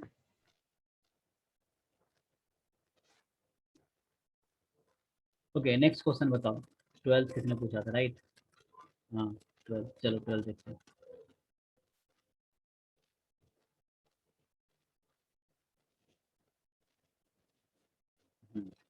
ट्वेल्थ क्वेश्चन है, consider the 4 coins labelled as 1 2 3 4। ठीक है, मतलब पहला कॉइन पे 1 लिखा है, दूसरे पे 2 लिखा है, तीसरे पे 3, चौथे पे 4, इस तरह लिखा हुआ 4 कॉइन है, उस पे लेबल कर दिया, उसको ऊपर मार्क दे दिया 1 2 3 4। Suppose that the probability of obtained अ, ये स्पेलिंग मिस्टेक है, ठीक है, वो हिट नहीं होगा, हेड होगा। So consider 4 coins labeled as this. The probability of obtained head in a single toss on the ith coin is I by 4. ठीक है, the probability of obtaining head in a single toss on a ith coin is I by 4। मतलब ये हुआ कि first coin पे head आने की probability कितनी होगी, बताओ? 1 by 4 बाई 4। सेकेंड कॉइन पे होगी 2 बाई 4। थर्ड कॉइन पे हेड की प्रोबेबिलिटी है 3 बाई 4, और फोर्थ कॉइन पे हेड की प्रोबेबिलिटी है 4 बाई 4। तो 1, ओके। तो अ coin is chosen uniformly at random and flipped. हमने एक कॉइन 4 में से सेलेक्ट किया और उसको टॉस किया, फिर तो यहाँ 4 पार्टीशन हो गए। इधर हम एक कॉइन सेलेक्ट कर रहे हैं ना, तो हम फर्स्ट सेलेक्ट कर सकते हैं, सेकंड सेलेक्ट कर सकते हैं, थर्ड कर सकते हैं, फोर्थ कर सकते हैं, चारों में से कोई, जैसे 4 पार्टीशन ऐसा हो गया। Given that the flip resulted in a head. अब तुम्हें दे रखा है कि जो कॉइन तुमने टॉस किया उस पर हेड आया है, ये पता है तुम्हें। तो कंडीशनल प्रोबेबिलिटी बताओ कि कॉइन वाज लेवल्ड आइदर 1 और 2।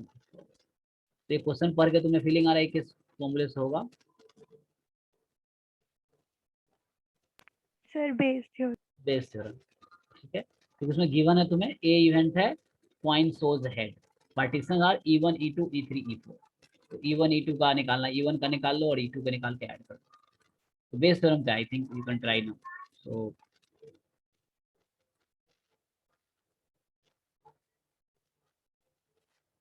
ठीक है ना। so there are 4, E1 selecting coin 1, selecting C1 the coin 1, E2 selecting coin 2, E3 selecting coin 3, E4 selecting coin 4। ठीक है, A इवेंट है coin shows head, तो coin shows head ये बता दिया तुमने। तो क्वेश्चन है क्या प्रोबेबिलिटी है कि E1 union E2 it was first और सेकंड गिवन A। तो तुम चाहो तो अलग अलग निकाल के भी ऐड कर सकते हो, कोई प्रॉब्लम नहीं होगा, क्योंकि ये ऑब्वियसली डिसजॉइंट होगा। E1 E2 अलग अलग है ना, कुछ भी कॉमन नहीं होगा, E1 अलग कॉइन है, E2 अलग कॉइन है। तो तुम इसको ऐसा कर सकते हो, probability of E1 given A plus probability of E2 given A, क्योंकि इंटरसेक्शन में कुछ नहीं होगा। ये अलग अलग निकाल के ऐड कर लो। तो तुम्हें पता है कि बेस थ्योरम का फॉर्मूला क्या है, probability of E1 into probability of A given E1 upon probability of A। So A के लिए डायरेक्ट लिख देता हूँ, इसका होगा probability of E2 into probability of A given E2 upon probability of A क्या होगा, तो प्रोबेबिलिटी ऑफ A होगा summation probability of EI into A given EI I from 1 to 4। मैंने बस बेस थ्योरम लिखा अलग अलग, इसके लिए लिखा है फिर इसके लिए लिखा है, एक साथ ऐड कर दिया है, कुछ अलग नहीं, बेस थ्योरम बस लगा है। ठीक है, तो एक के लिए पहले E1 के लिए निकाल लो चाहो तो तुम, फिर E2 के लिए निकाल लो, बाद में उसको ऐड कर लो, ऐसा है। क्वेश्चन ये था simple, coin was labelled either 1 और 2। ठीक है, तो E1 का अलग से निकालो, E2 का अलग से निकालो, तो फिर बाद में ऐड कर लो। करके देखो तो क्या होगा। आते हैं हमारे पास क्या क्या है, प्रोबेबिलिटी ऑफ E1 चाहिए। E1 का मतलब क्या है, सेलेक्टिंग कॉइन 1। सो देखो इसमें लाइन लिखा था, अ coin is chosen uniformly at random. तो मेरे पास 4 कॉइन है, तो किसी एक कॉइन को सिलेक्ट करने के क्या चांस होंगे, 1/4 सर। 1/4 है ना, यूनिफॉर्मली बोला है। सो चारों में से कोई भी एक यूनिफॉर्मली ले सकते हैं। सो रैंडम वही बात है, तो ठीक है, तो यहाँ से देखो ये हो गया 1/4 probability of selecting first point. If you select first point, probability of getting head. तो बताओ फर्स्ट पॉइंट पे हेड की प्रोबेबिलिटी कितनी थी, ith पॉइंट पे I/4 था, तो यहाँ होगा 1/4 प्लस सेकेंड पॉइंट को सिलेक्ट करने की प्रोबेबिलिटी अगेन 1/4 है। सेकेंड पॉइंट पे हेड आने की प्रोबेबिलिटी, ए का मतलब है हेड आने की प्रोबेबिलिटी, राइट, तो गिवन था हेड आया। तो सेकेंड पॉइंट पे हेड की प्रोबेबिलिटी 2/4। 2/4।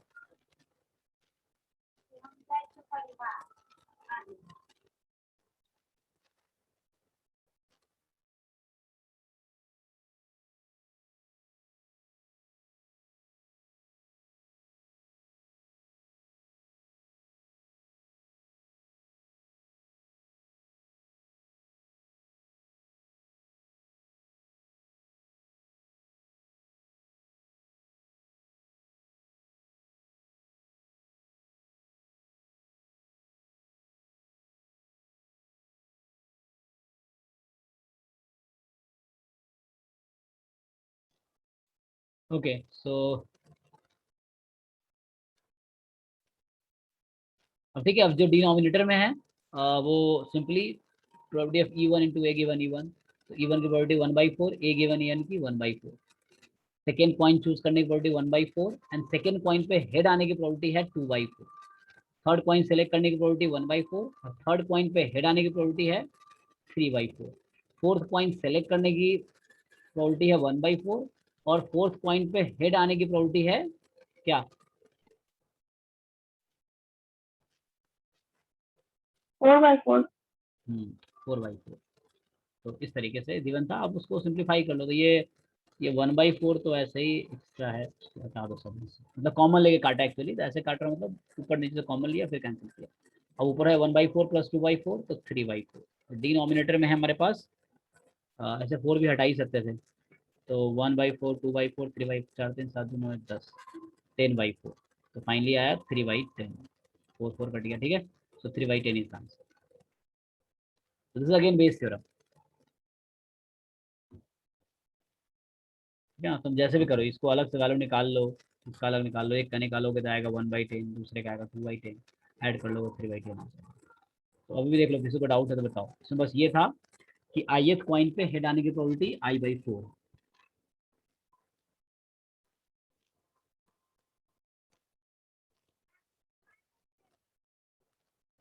ठीक है, ओके।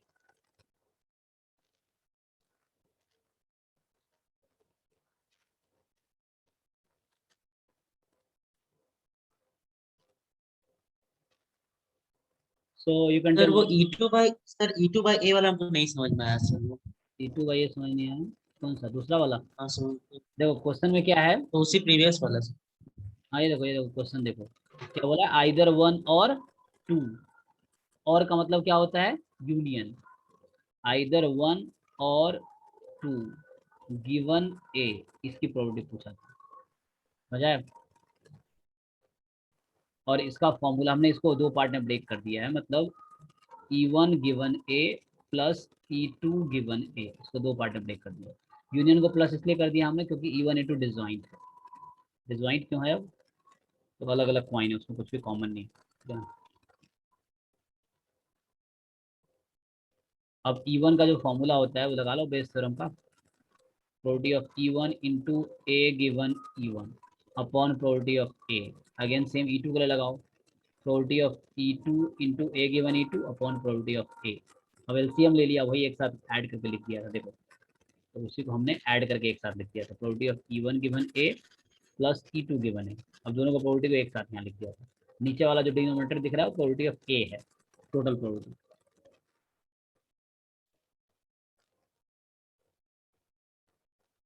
तुम इसको अलग फाइंड करना चाहो तो इसको अलग फाइंड करना, बाद में ऐड कर देना, वही बात।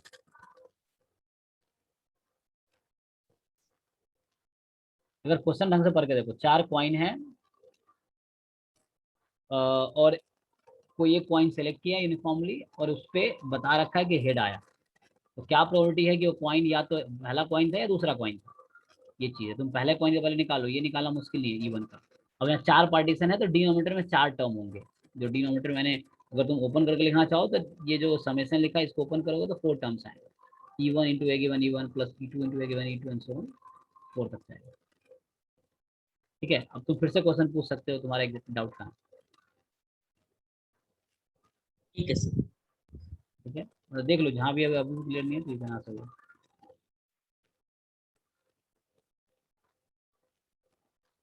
सो अभी अगला आया है 14, 15, 16। ठीक है, तो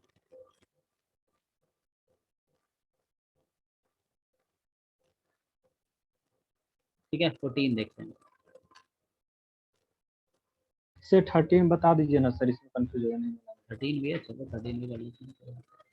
सो EF2 इवेंट है, प्रोबेबिलिटी 0 से 1 के बीच है, E प्लस F का sum more than equal to 1 है।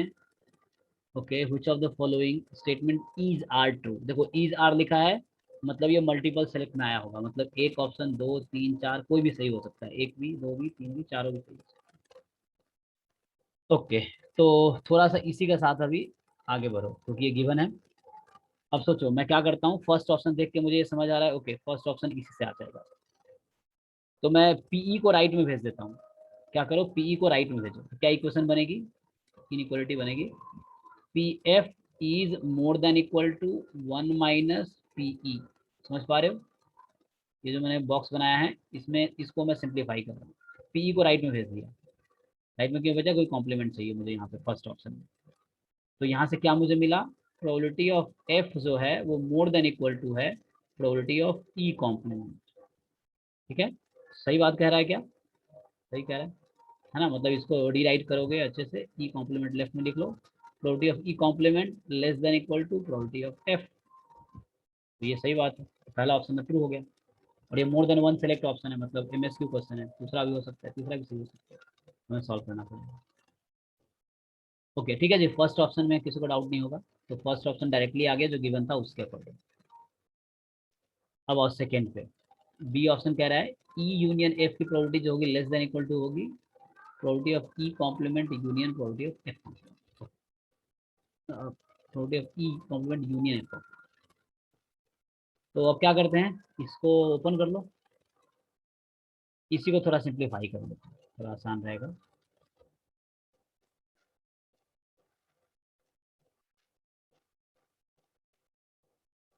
ठीक है जी, फर्स्ट ऑप्शन के लिए ठीक है ना, तो डायरेक्टली आ गया। अब मैं आता हूँ सेकेंड ऑप्शन पे, सेकेंड है, थर्ड है। ओके, सो थर्ड फोर्थ उसी से हो जाएगा, मैं फिर से वापस आता हूँ जो लिखा था। थर्ड फोर्थ एक बार देख लो, तो थर्ड फोर्थ में शायद इसी इक्वेशन से कुछ काम हो जाए, क्योंकि डिफरेंस क्या है,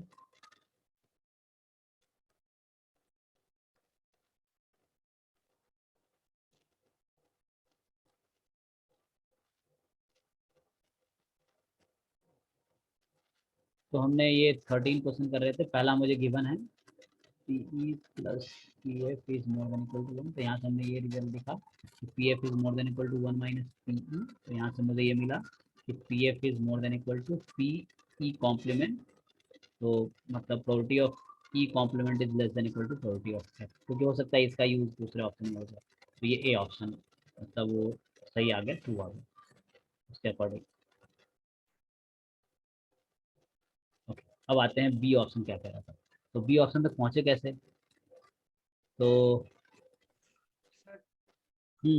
इसको हम sir E union formula use करके सर बन जाएगा सर, जैसे कि ई यूनियन एफ का फॉर्मूला इक्वल टू होता है ना, probability of E plus probability of F minus E intersection E into F, sorry वो वाला यूज। हाँ, तो उसको यूज करके कर सकते हैं, या दूसरा ऑप्शन मेरे पास दिख रहा है कि इसको मैं कॉम्प्लीमेंट बना दूं, किसी एक को ब्रेक कर दो उसमें, अपना चॉइस। देखो मतलब कैसे भी स्टार्ट करोगे, देयर आर मेनी वेज।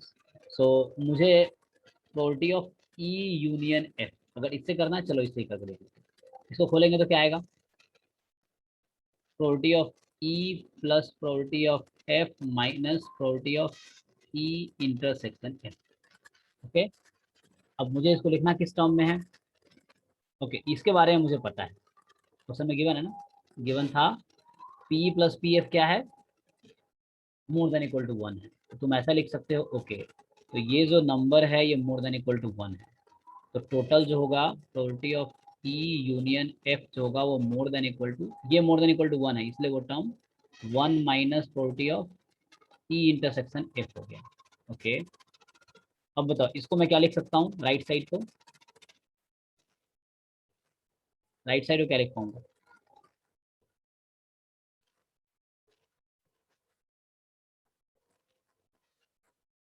तो भाई इसको क्या लिख सकते हैं, 1 माइनस प्रोबेबिलिटी ऑफ ई को क्या लिखते हैं,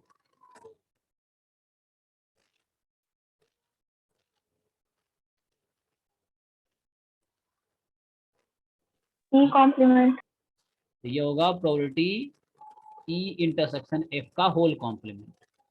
अब फिर से ये बताओ कि लेफ्ट साइड तो मैं कुछ नहीं किया, लेफ्ट साइड को ठीक है, बस फॉर्मूला पहले लगा, मोर देन इक्वल टू, अब ये होल कॉम्प्लीमेंट को मैं ब्रेक करके क्या लिख सकता हूँ,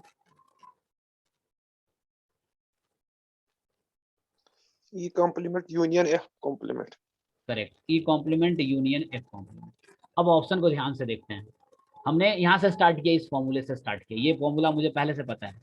ओके, और यहाँ रिजल्ट यूज किया जो मुझे गिवन था ये वाला, तो ये मोर देन इक्वल टू 1 था, तो 1 माइनस प्रोबेबिलिटी ऑफ ई उसका कॉम्प्लीमेंट हो जाता है, पूरे का कॉम्प्लीमेंट हो गया, डे मॉर्गन्स लॉ से ब्रेक कर दिया तुमने, तो ये आ गया, और ये ऑप्शन बी है। देखो तो अच्छा लेस देन बोल रहा है, चेक करो लेस देन हमारा आया ना, मोर देन इक्वल टू था, तो एक मिनट,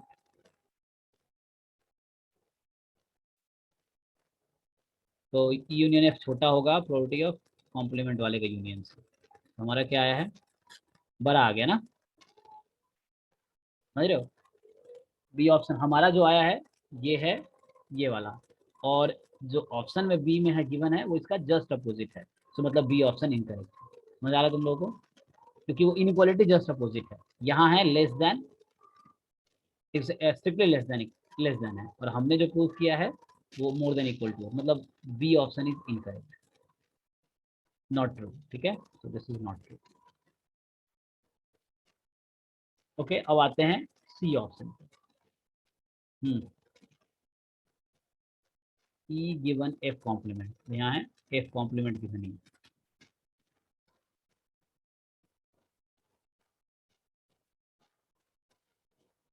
इजी है, देखो एक लाइन बस लिखना है तुम्हें, इसके आगे पता चल जाएगा,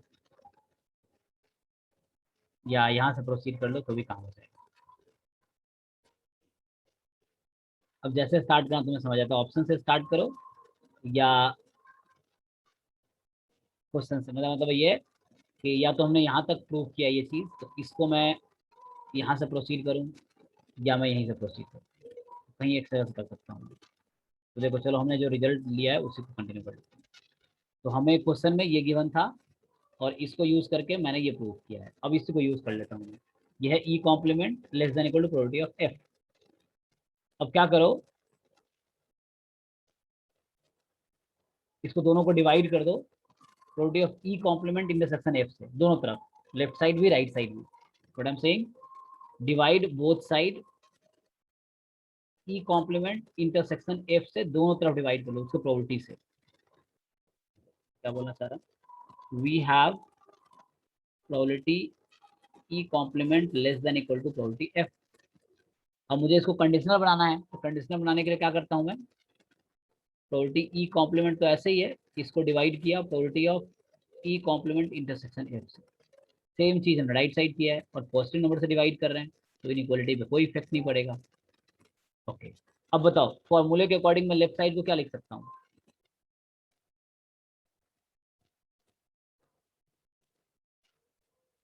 लेफ्ट साइड को मैं फॉर्मूले के अकॉर्डिंग क्या लिखूँ। अच्छा वो उल्टा नहीं कर दिया मैंने, पहले इंटरसेक्शन ऊपर होना चाहिए, नहीं कोई बात नहीं, रेसिप्रोकल कर दो। तो E complement intersection F upon probability of E complement. अब मैं रेसिप्रोकल कर रहा हूँ तो इनइक्वालिटी चेंज हो जाती है।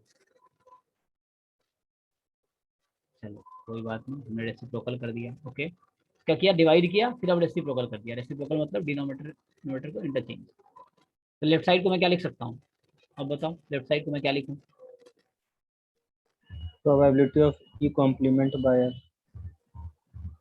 F upon Sorry E sir, complement. F comp. Yes. हाँ हाँ समझ गया, तुम सही बता रहे हो। वैसे राइट साइड को क्या लिख सकते हैं,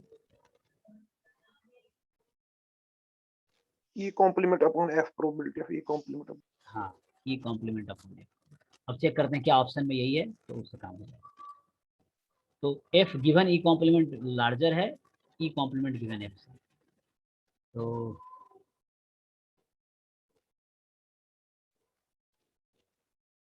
चेक करो, हमने हमने कौन सा वाला प्रूफ कर दिया, हमने डी वाला प्रूफ कर दिया।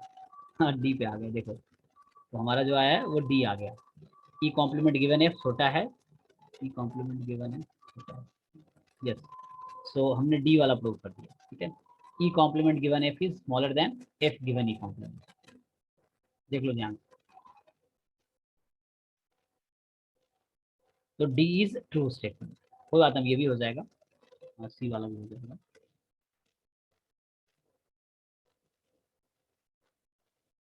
ठीक है, डी ट्रू है। अब सी पे आते हैं।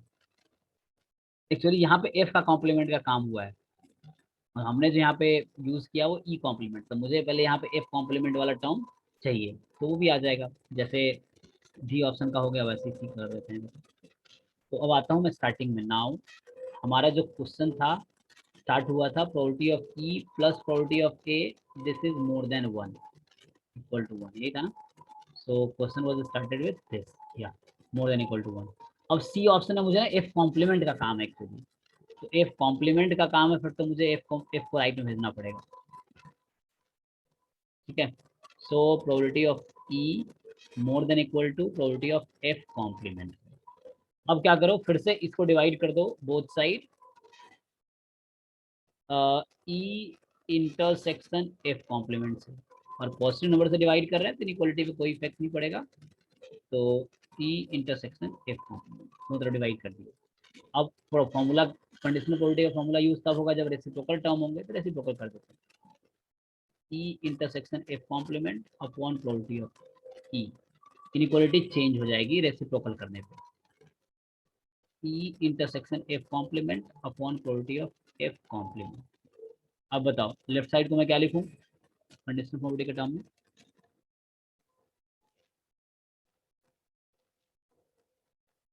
F complement upon E. F complement upon E less than equal to, यहाँ हो जाएगा ई अपॉन एफ कॉम्प्लीमेंट, है ना।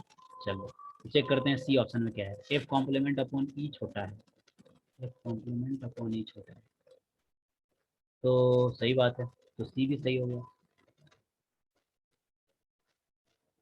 देखो, तो इसका करेक्ट ऑप्शन है ए सी डी। अब एग्जाम में तुमने एक भी छोड़ दिया तीनों में से तो गलत हो जाएगा, चारों लगा दिए तो भी गलत हो जाएगा, तो तुम्हें 3 ही चुनना पड़ेगा। 2 मार्क्स के आते हैं 10 क्वेश्चन, इसमें नेगेटिव मार्किंग नहीं होती है, कोई प्रॉब्लम नहीं है, ठीक है जी।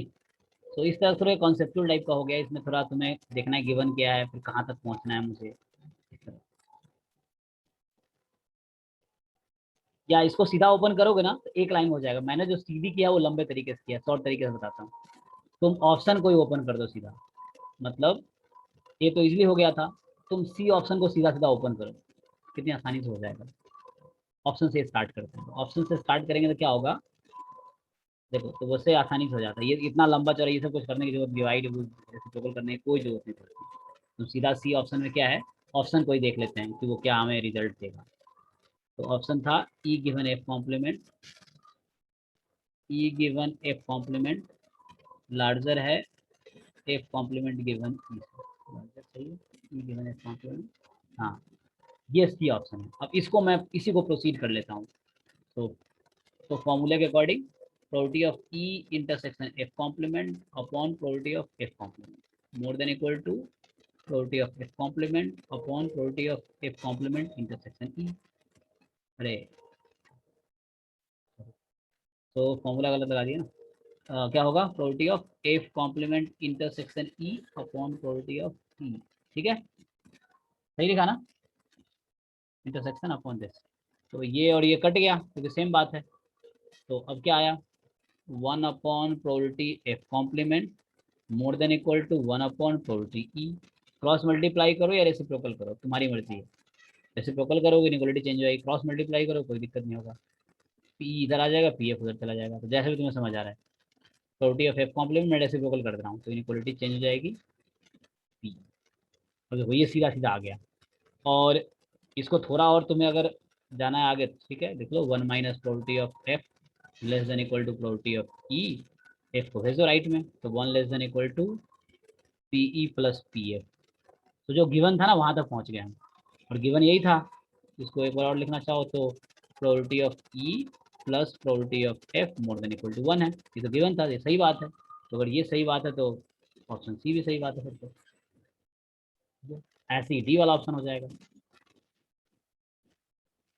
तो मैंने जो पीछे किया, हमने यहाँ से स्टार्ट किया है, फिर यहाँ से वहाँ तक पहुँचे हैं, तुम्हें देखा होगा। तो यहाँ से वहाँ तक पहुँचे, अभी क्या किया, फिर हमने सी ऑप्शन से स्टार्ट कर लिया, फिर वहाँ तक आ गए। बात बराबर है।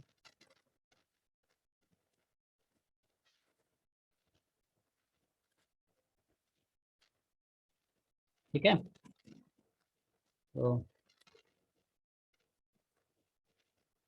तो जिसका 13 में डाउट था 13 का क्लियर हो गया होगा। अब आते हैं 14 पे। अभी भी डाउट है तो you can ask again, no problem, तो हम दोबारा डिस्कस कर सकते हैं। लेकिन क्वेश्चन देख के छोड़ने से बेटर है थोड़ा सा हाथ पांव चलाओ, मतलब कुछ करने की कोशिश करो, और मोस्टली क्या होगा, सॉल्व हो जाएगा। तुम ट्राई कर लोगे तो फिर हो जाएगा। तो तुम थोड़े देखो क्या गिवन है, कहाँ तक पहुँचना है, तो हो जाएगा। ओके 14 पे आते हैं जी। Player P1 tosses 4 fair points, तो फिर स्पेलिंग मिस्टेक है यहाँ पे। सो प्लेयर P1 टॉस करता है 4 fair points and player P2 tosses a fair die. तो फेयर है तो फेयर लिखने का मतलब ये है कि वो अनबायस्ड है। अनबायस्ड का मतलब हुआ कि हेड टेल की प्रोबेबिलिटी हाफ हाफ होगी। तो ठीक है, P2 टॉस कर रहा है fair die independently of P1। ठीक है, probability that the number of heads observed is more than the number on the upper face of the die. Okay,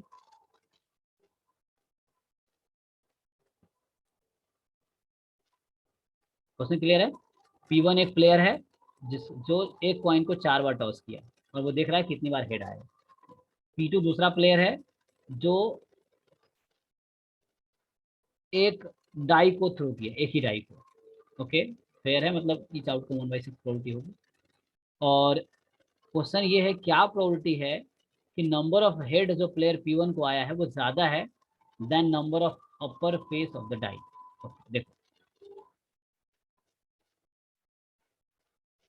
तो 14 क्वेश्चन है। P1 का काम है भाई, वो तो अभी रैंडम वेरिएबल पढ़े नहीं है, लेकिन हम ऐसा सोच सकते हैं कि मान लो कुछ लिख दो, चलो एक लिख देता हूँ, नंबर ऑफ हेड, ठीक है, ऑन 4 टॉस ऑफ कॉइन। बताओ जी, 4 बार कॉइन को मैं टॉस कर रहा हूँ तो मुझे कितनी बार हेड मिल सकता है।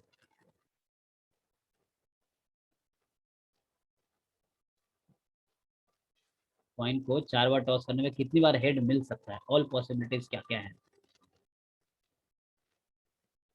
0 से 4 तक। राइट, 0 1 2 3 4, या तो एक बार भी नहीं मिलेगा, या एक बार, दो बार, तीन बार, या चारों को 4 बार हेड मिल सकता है। हमने कॉइन को 4 बार टॉस किया, तो ये पॉसिबिलिटी ये है। अब सेकेंड प्लेयर के पास आते हैं, वो क्या कर रहा है, वो डाई को रोल कर रहा है, देख रहा है क्या नंबर आ रहा है। सो नंबर ऑन डाई, एक डाई को उसने थ्रो किया, नंबर काउंट कर रहा है। तो बताओ वाई की पॉसिबिलिटी क्या क्या है।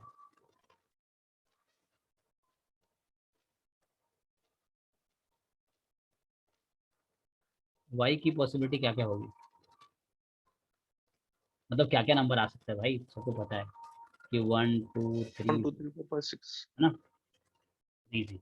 अब तुमसे ये पूछा है क्या प्रोबेबिलिटी है कि number of head is more than number on the die. Simple ही है कि क्या प्रोबेबिलिटी है एक्स की वैल्यू ज्यादा होगी वाई से।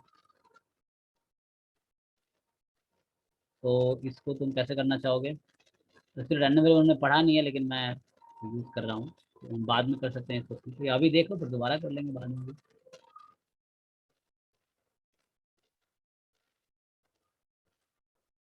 तो क्या क्या पॉसिबिलिटी है देखो, अगर चलो किसी एक को फिक्स कर देते हैं, एक्स 0 रखेंगे तो वाई मुझे कुछ भी नहीं मिलेगा, है ना, तो एक्स 0 हो नहीं सकता है। एक्स को 1 रखेंगे तो वाई हमें 1 मिल सकता है ना। अच्छा, स्ट्रिक्टली मोर देन तो ये भी नहीं मिलेगा, उसने इक्वल टू की बात ही नहीं किया है, उसने बोला है मोर देन, नम इक्वल नहीं बोला ना, number of head observed is more than number of, है ना, तो मोर बोला है, तो उसमें ये भी एक्स 1 भी नहीं हो सकता, एक्स को तो 1 भी नहीं ले सकते। चलो एक्स को हम 2 ले लेते हैं, तो वाई की क्या क्या चॉइस है अगर एक्स को 2 लेते हैं तो 1 2 हो इसके लिए सकता एक ही चॉइस होगा सर। 1 हाँ सॉरी 1 2 नहीं ले सकते, हाँ 1 चॉइस। तो ये हुआ एक एक पॉसिबिलिटी ये है, ऐसे ही पॉसिबिलिटी काउंट कर सकते हैं। तो दूसरा केस है कि एक्स को हम चलो 3 ले लेते हैं, तो वाई के पास क्या क्या चॉइस आ जाएगा, 1 1 और 2। है ना।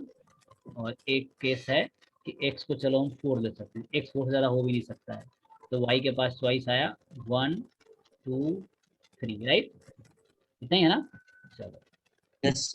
अब आओ यहाँ पे, तो इंडिपेंडेंट है तो उसको प्रोडक्ट में ब्रेक कर सकते हो, प्रोबेबिलिटी एक्स बराबर 2, प्रोबेबिलिटी वाई बराबर सर x इक्वल टू 1 और y इक्वल टू 0 भी तो ले सकते हैं। नहीं नहीं, वाई सर क्या एक है, मिनट।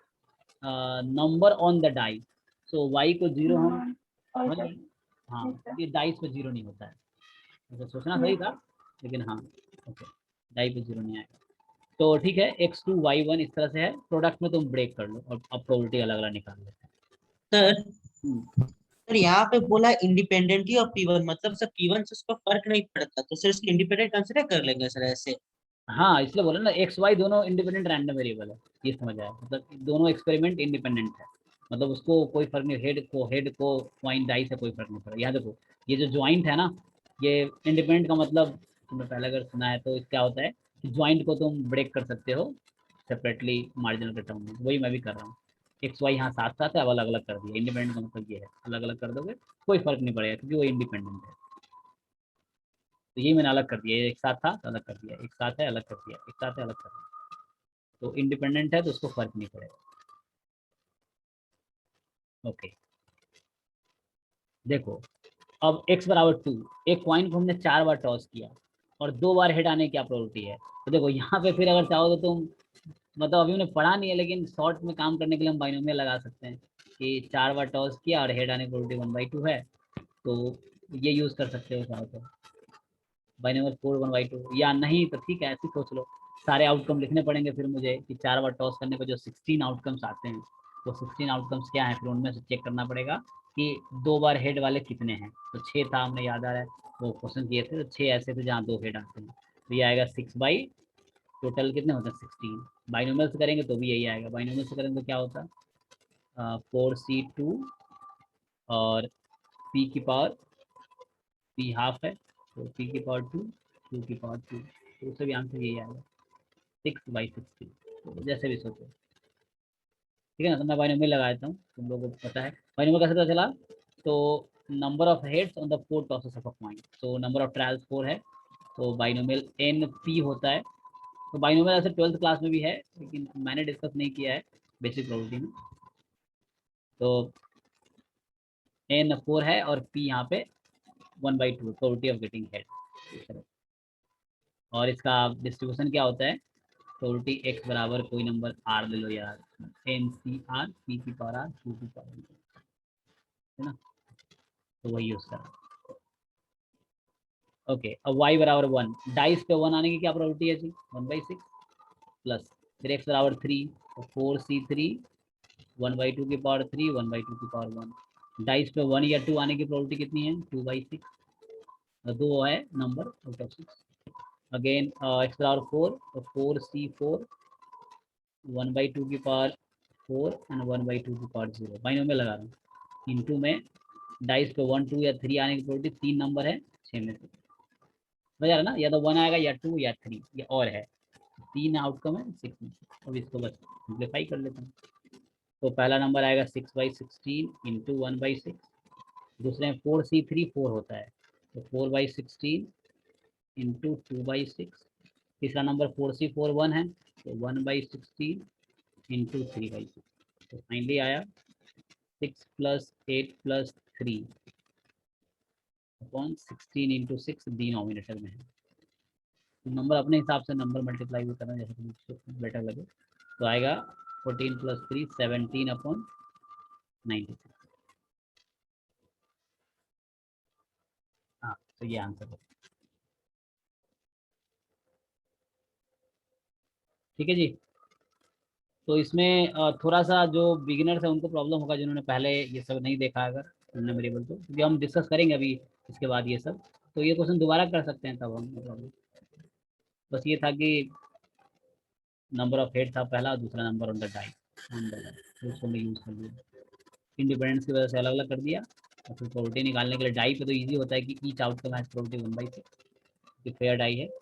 और 4 कॉइन था तो मैंने वो मेथड नहीं मुझे समझा करने का, क्योंकि वो 4 कॉइन है, फिर हम सैम्पल स्पेस लिखेंगे तो 16 आउटकम्स आएंगे, H H H H H H T इस तरह से, तो इतना लिखना, तो उससे बेटर था बाइनोमियल यूज़ कर लिया डिस्ट्रीब्यूशन, क्योंकि नंबर ऑफ ट्रायल्स पता है और प्रोबेबिलिटी यूनिक क्या पता है। तो अभी इससे रिलेटेड कोई क्वेश्चन है, इस क्वेश्चन से रिलेटेड कोई पूछना चाहे कुछ, 14 क्वेश्चन, तो आंसर इसका है 17/96, ठीक है। तो ये देखो सी ऑप्शन, अच्छा इसका हमने किया 3/10 है,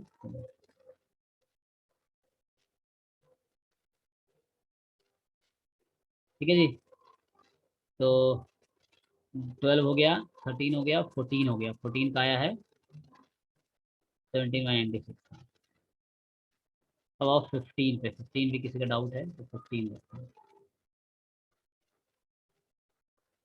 ठीक है। 15 16 14 है, 14 हो गया, अभी भी डाउट है 14 में तो पूछना, दोबारा भी हम कभी डिस्कस कर सकते हैं अगर तुम अच्छे से ट्राई करो। हाँ चलो 15 पे आते हैं। In a colony all families have at least one child, ठीक है, तो जितनी फैमिली सबके पास एटलीस्ट वन चाइल्ड है, the probability that randomly chosen family follows this, the probability that randomly choose family from this colony has exactly k children is this, the probability that a selected family, कोई family तुमने select किया और उसके पास exactly के children है, इसकी probability ये है, a child is either male or a female with equal probability, तो हाफ हाफ हो सकता है। The probability that such family, the probability that such a family that, typing mistake किया थोड़ा सा, such a family consists of at least one male child and at least one female child each। थोड़ा सा question समझने में दिक्कत है, दिक्कत हुआ था, देखो समझो इसको। तो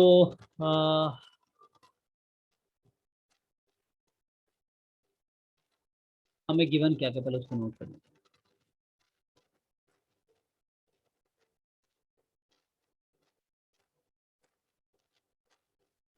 15 क्वेश्चन है, तो टाइम है ना, हाँ तुम्हें गिवन है कि in a family in a colony all family have at least one child. The probability that a randomly chosen family from this colony has exactly k children.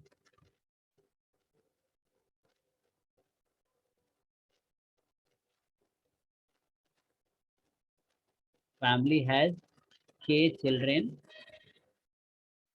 This is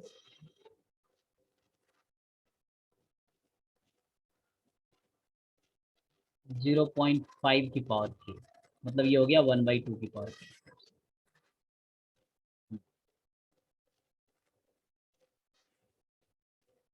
A child either male or female with probability. ठीक है. The probability such a family has such that a family consists of at least one male child and at least one female child. So probability ये पूछ रहा है कि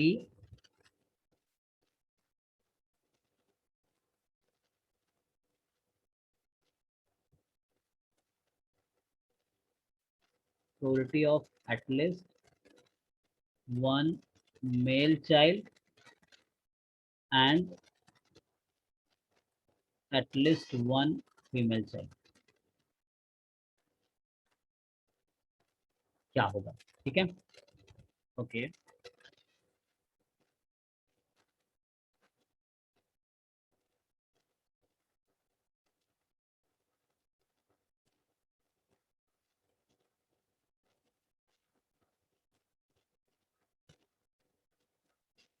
so what is probability of this. ठीक है. तो इसको अब कैसे करना चाहोगे. एटलीस्ट वन मेल चाइल्ड को अगर मैं सपोज ई लेता हूँ, उसको एफ लेता हूँ, तो ई इंटरसेक्ट एफ से सोच पाएंगे. नहीं तो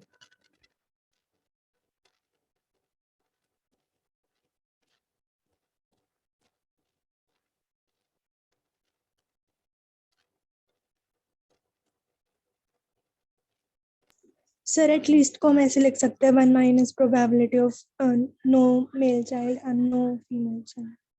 ओके. तो उससे भी हो सकता है. तो at least one male at least one female है. तुम इसको अगर ब्रेक करना चाहो तो 1 माइनस प्रोबेबिलिटी क्या होगा. तो वैसा है जिसके पास नो मेल चाइल्ड ना. So okay yes minus probability no female child. तुझे पूछा एटलीस्ट वन मेल हो एटलीस्ट वन फीमेल हो, इससे भी करता है ना. एंड है तो इसमें कौन कौन से कैटेगरी अलग हो जाएंगे. देखो हमें ये एवरी फैमिली है एटलीस्ट वन चिल्ड्रन. ओके. तो नो मेल चाइल्ड और ठीक है वो वाले बाहर हो जाएंगे. ठीक है. अब इसको कैसे फाइंड करोगे. 1 माइनस मतलब नो नो मेल चाइल्ड मतलब क्या हुआ. ऑल आर फीमेल ना.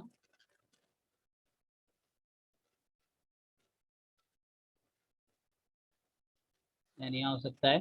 देखते हैं इसे करके.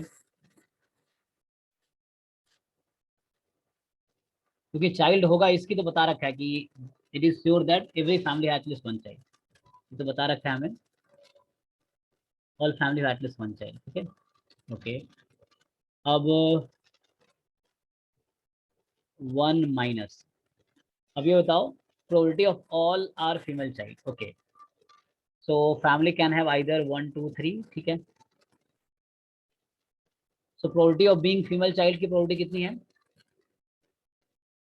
हाफ ना.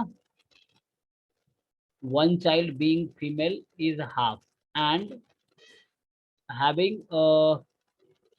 ये तो कुछ भी हो सकता है. तुम्हें समेशन लेना पड़ेगा इसको.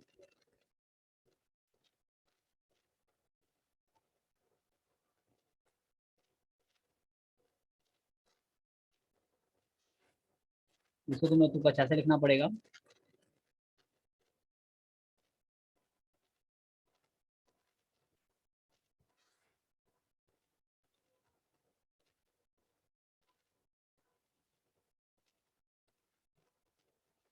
हमें गिवन क्या है एक, हम इसको यूज करना है ना. Probability that the randomly chosen family from this colony has exactly k children. Okay. So family has k children and all are girls.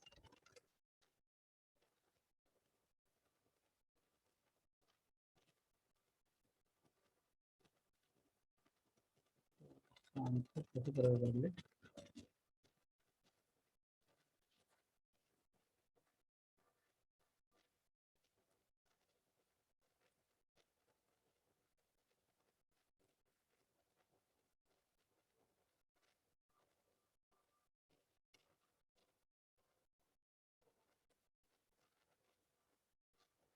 ठीक है, इसको सिंप्लीफाई करो तो इसको मैं कैसे लिखना चाहूंगा, प्रोबेबिलिटी दैट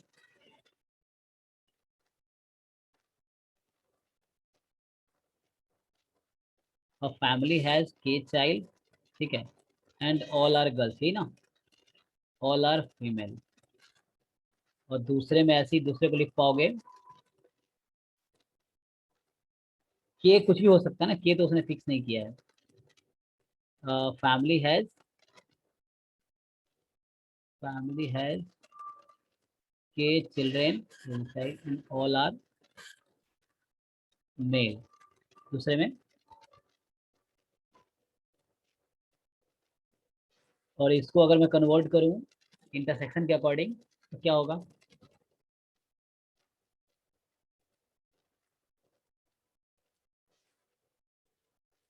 तो इसको सिंबल में कन्वर्ट करना पड़ेगा। वो तो यूनिट ही था ना, सिंबल का मतलब है, तो ये में भी 2 मार्क्स का होगा।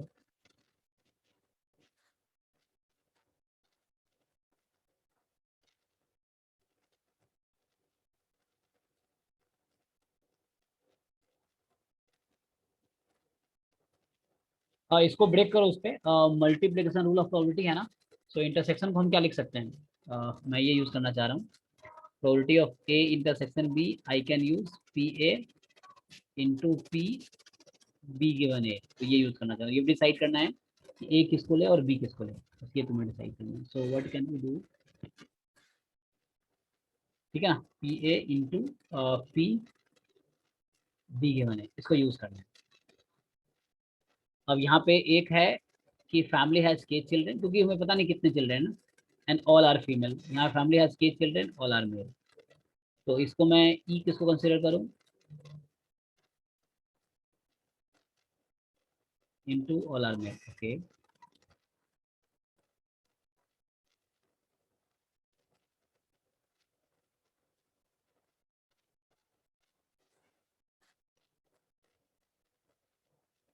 इसने सॉल्व किया है, इसको बताओ किस तरीके से तुम लोगों ने किया है, किसी तरीके से किया है क्या, जैसे मैं कर रहा हूँ, वरना दूसरा तरीका भी सोच रहा था मैं, लेकिन देखता हूँ पहले इससे स्टार्ट किया है तो इसको कंप्लीट करते हैं।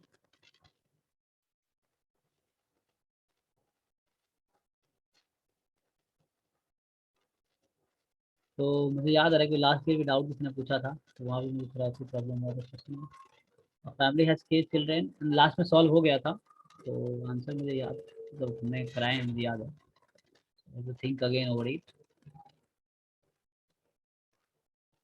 सो मैं ऐसा करता हूँ, ठीक है, probability all are female, family has K children into, ठीक है, all are female given that, so female होने की प्रोबेबिलिटी होगी 1/2, right.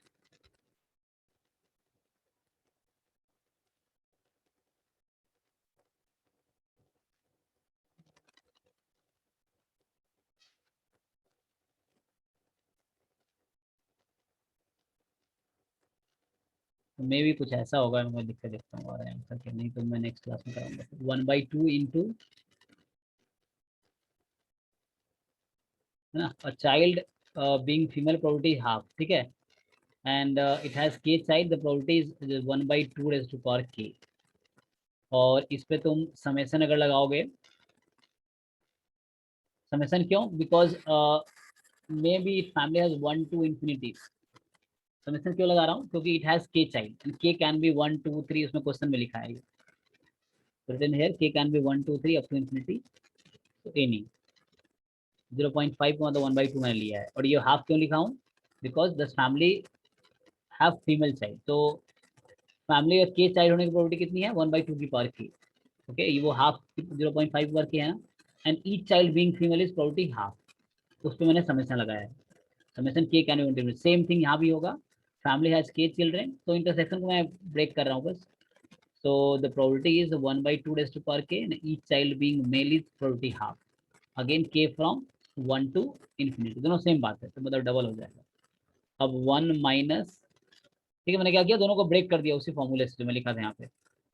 So what is probability of being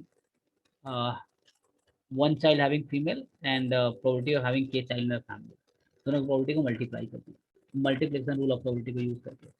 तो इसका सम बताओ क्या होगा, ज्योमेट्रिक, ये ज्योमेट्रिक सीरीज है ना, इनफाइनाइट ज्योमेट्रिक सीरीज है, क्या आंसर आएगा इसका?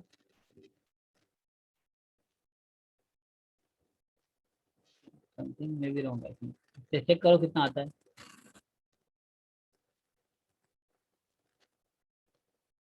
मुझे तो 1 आ जाएगा, मुझे लगता है।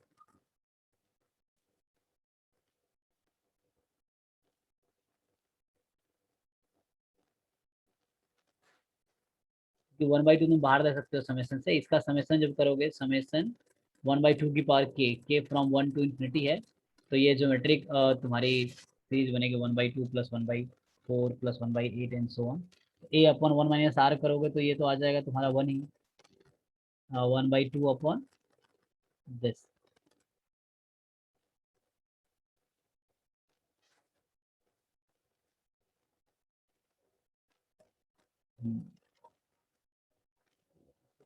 जीरो हो जाएगा, जीरो तो नहीं होगा, 1 माइनस हाफ, चेक करो इसको, तो मुझे लगता है इसको नेक्स्ट क्लास में करना पड़ेगा मुझे, कॉन्सेप्ट यही है, बस तुम्हें थोड़ा आगे का देखना पड़ेगा मुझे क्या है। तो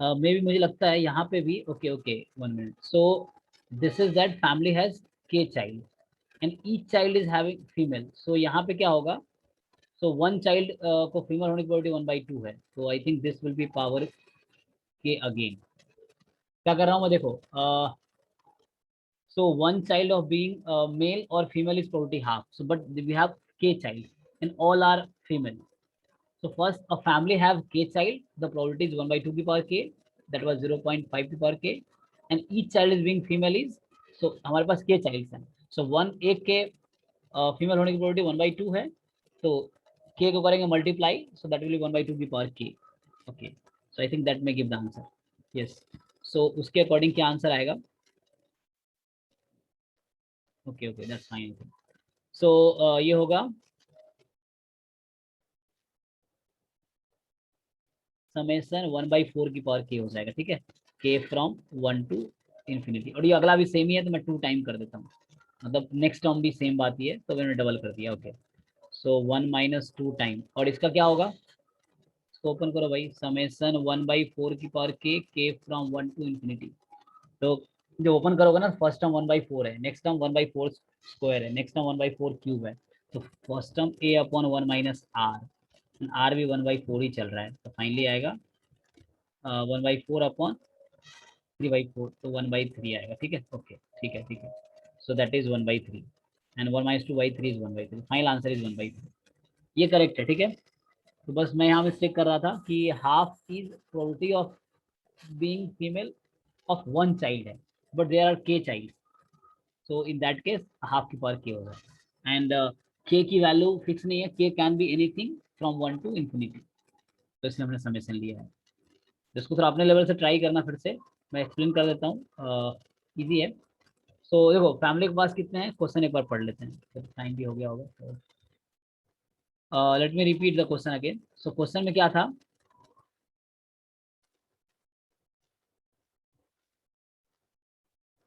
एक फैमिली है जिसमें एटलीस्ट वन चाइल्ड है, मतलब एक फैमिली कम से कम एक चाइल्ड तो होगा ही, ये पक्का है, एक हो सकता है, 2 3 4 कितने भी, कम से कम एक होगा। अब जिसके पास एक चाइल्ड है सिर्फ सपोज, तो उस केस में क्या होगा, दे may be either male or female only, the probability that a randomly chosen family from this colony have exactly के चिल्ड्रन, ठीक है। सो के चिल्ड्रन होगा, इसकी प्रोबेबिलिटी कितनी है 0.5 की पावर के। एक फैमिली के पास के चिल्ड्रन, इसकी प्रोबेबिलिटी 0.5 की पावर मतलब हाफ की पावर के, 1/2 की power K. A child is either male or female with probability equal probability, मतलब हाफ हाफ हो गया। सो कोई एक चाइल्ड है एक के लिए, तो के लिए बात करोगे, देखो इसी को लाइन को मैं आप रहा था। सो one child of being male female is half, but you have के चाइल्ड मतलब के children, okay. So you have k children, so you will multiply half k times. So in that case, you will get 1/2 raised to power k. So this is the probability that k children are all female or all male. This is the probability. And बाकी पूछा था कि at least one male and at least one female. तो कम से कम एक mail, कम से कम एक female होगा। एंड है मतलब कम से कम 2 चाइल्ड तो होंगे ही उस फैमिली में। मुझसे पूछना ही चाह रहा है क्या प्रोबेबिलिटी है कि उस फैमिली की जिसमें कम से कम एक मेल है, कम से कम एक फीमेल चाइल्ड है, मतलब कम से कम एक एक तो है ही, मतलब कम से कम 2 चिल्ड्रन होंगे उस फैमिली में, ठीक है। तो हमें क्या किया, कॉम्प्लीमेंट ले लिया 1 माइनस, तो वो फैमिली हटा दो जिसमें सिर्फ मतलब सिर्फ मेल है, एक में वो सारे फैमिली हटा दो जिसमें सिर्फ फीमेल है, तो वही बात आया। देखो तो फिर से मैं एक्सप्लेन कर देता हूँ। So at least one male, at least one female. तो हो सकता है कुछ ऐसी फैमिली हो जिसमें सिर्फ मेल ही हो, तो मतलब सिर्फ फीमेल हो या सिर्फ मेल हो, यानी का नो मेल या नो फीमेल, नो चिल्ड्रन होगा। तो नो मेल का मतलब क्या, ऑल आर फीमेल, यहाँ ऑल आर मेल, ओके। अब यहाँ क्या था, family can have K children, so family have K children and all are female. दूसरा ऑप्शन है family have K children all are male. तो यहाँ से क्या मैंने किया, अब इसको बस ब्रेक किया है। So what is the probability of a family having k children? That is 0.5 per k, and each child, so there are k children, okay. So k children are all female, the probability is half per k, and k can be anything from 1 to infinity.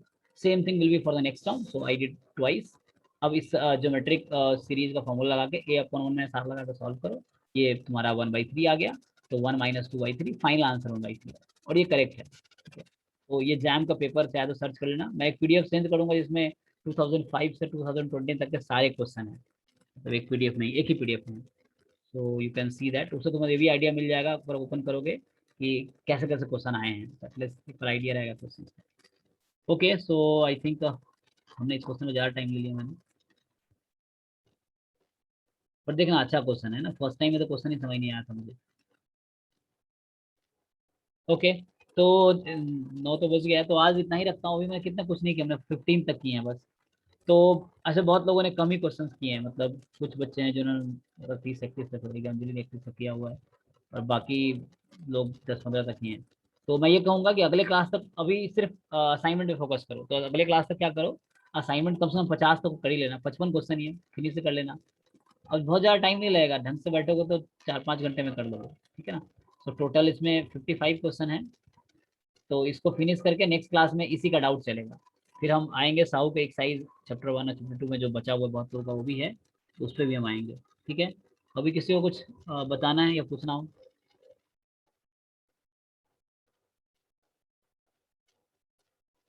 और नहीं तो ठीक है, आज के लिए इतना ही रखते हैं। बस यही रिक्वेस्ट है कि एक बार असाइनमेंट सब लोग फिनिश कर लो, फर्स्ट असाइनमेंट, क्योंकि अभी जो वर्क करोगे ये फ्यूचर में तुम्हें हेल्प करेगा, जब दोबारा कर रहे होंगे या फिर हम जब रिवीजन होगा या बाद में जब यही क्वेश्चन देखोगे तुमने कर रखा तो कॉन्फिडेंस आएगा, वरना तुम फिर अपने आप का है ना कॉन्फिडेंस कम होता जाएगा।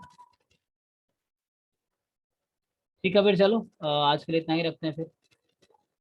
Thank you and good night, take care of you. Thank you sir.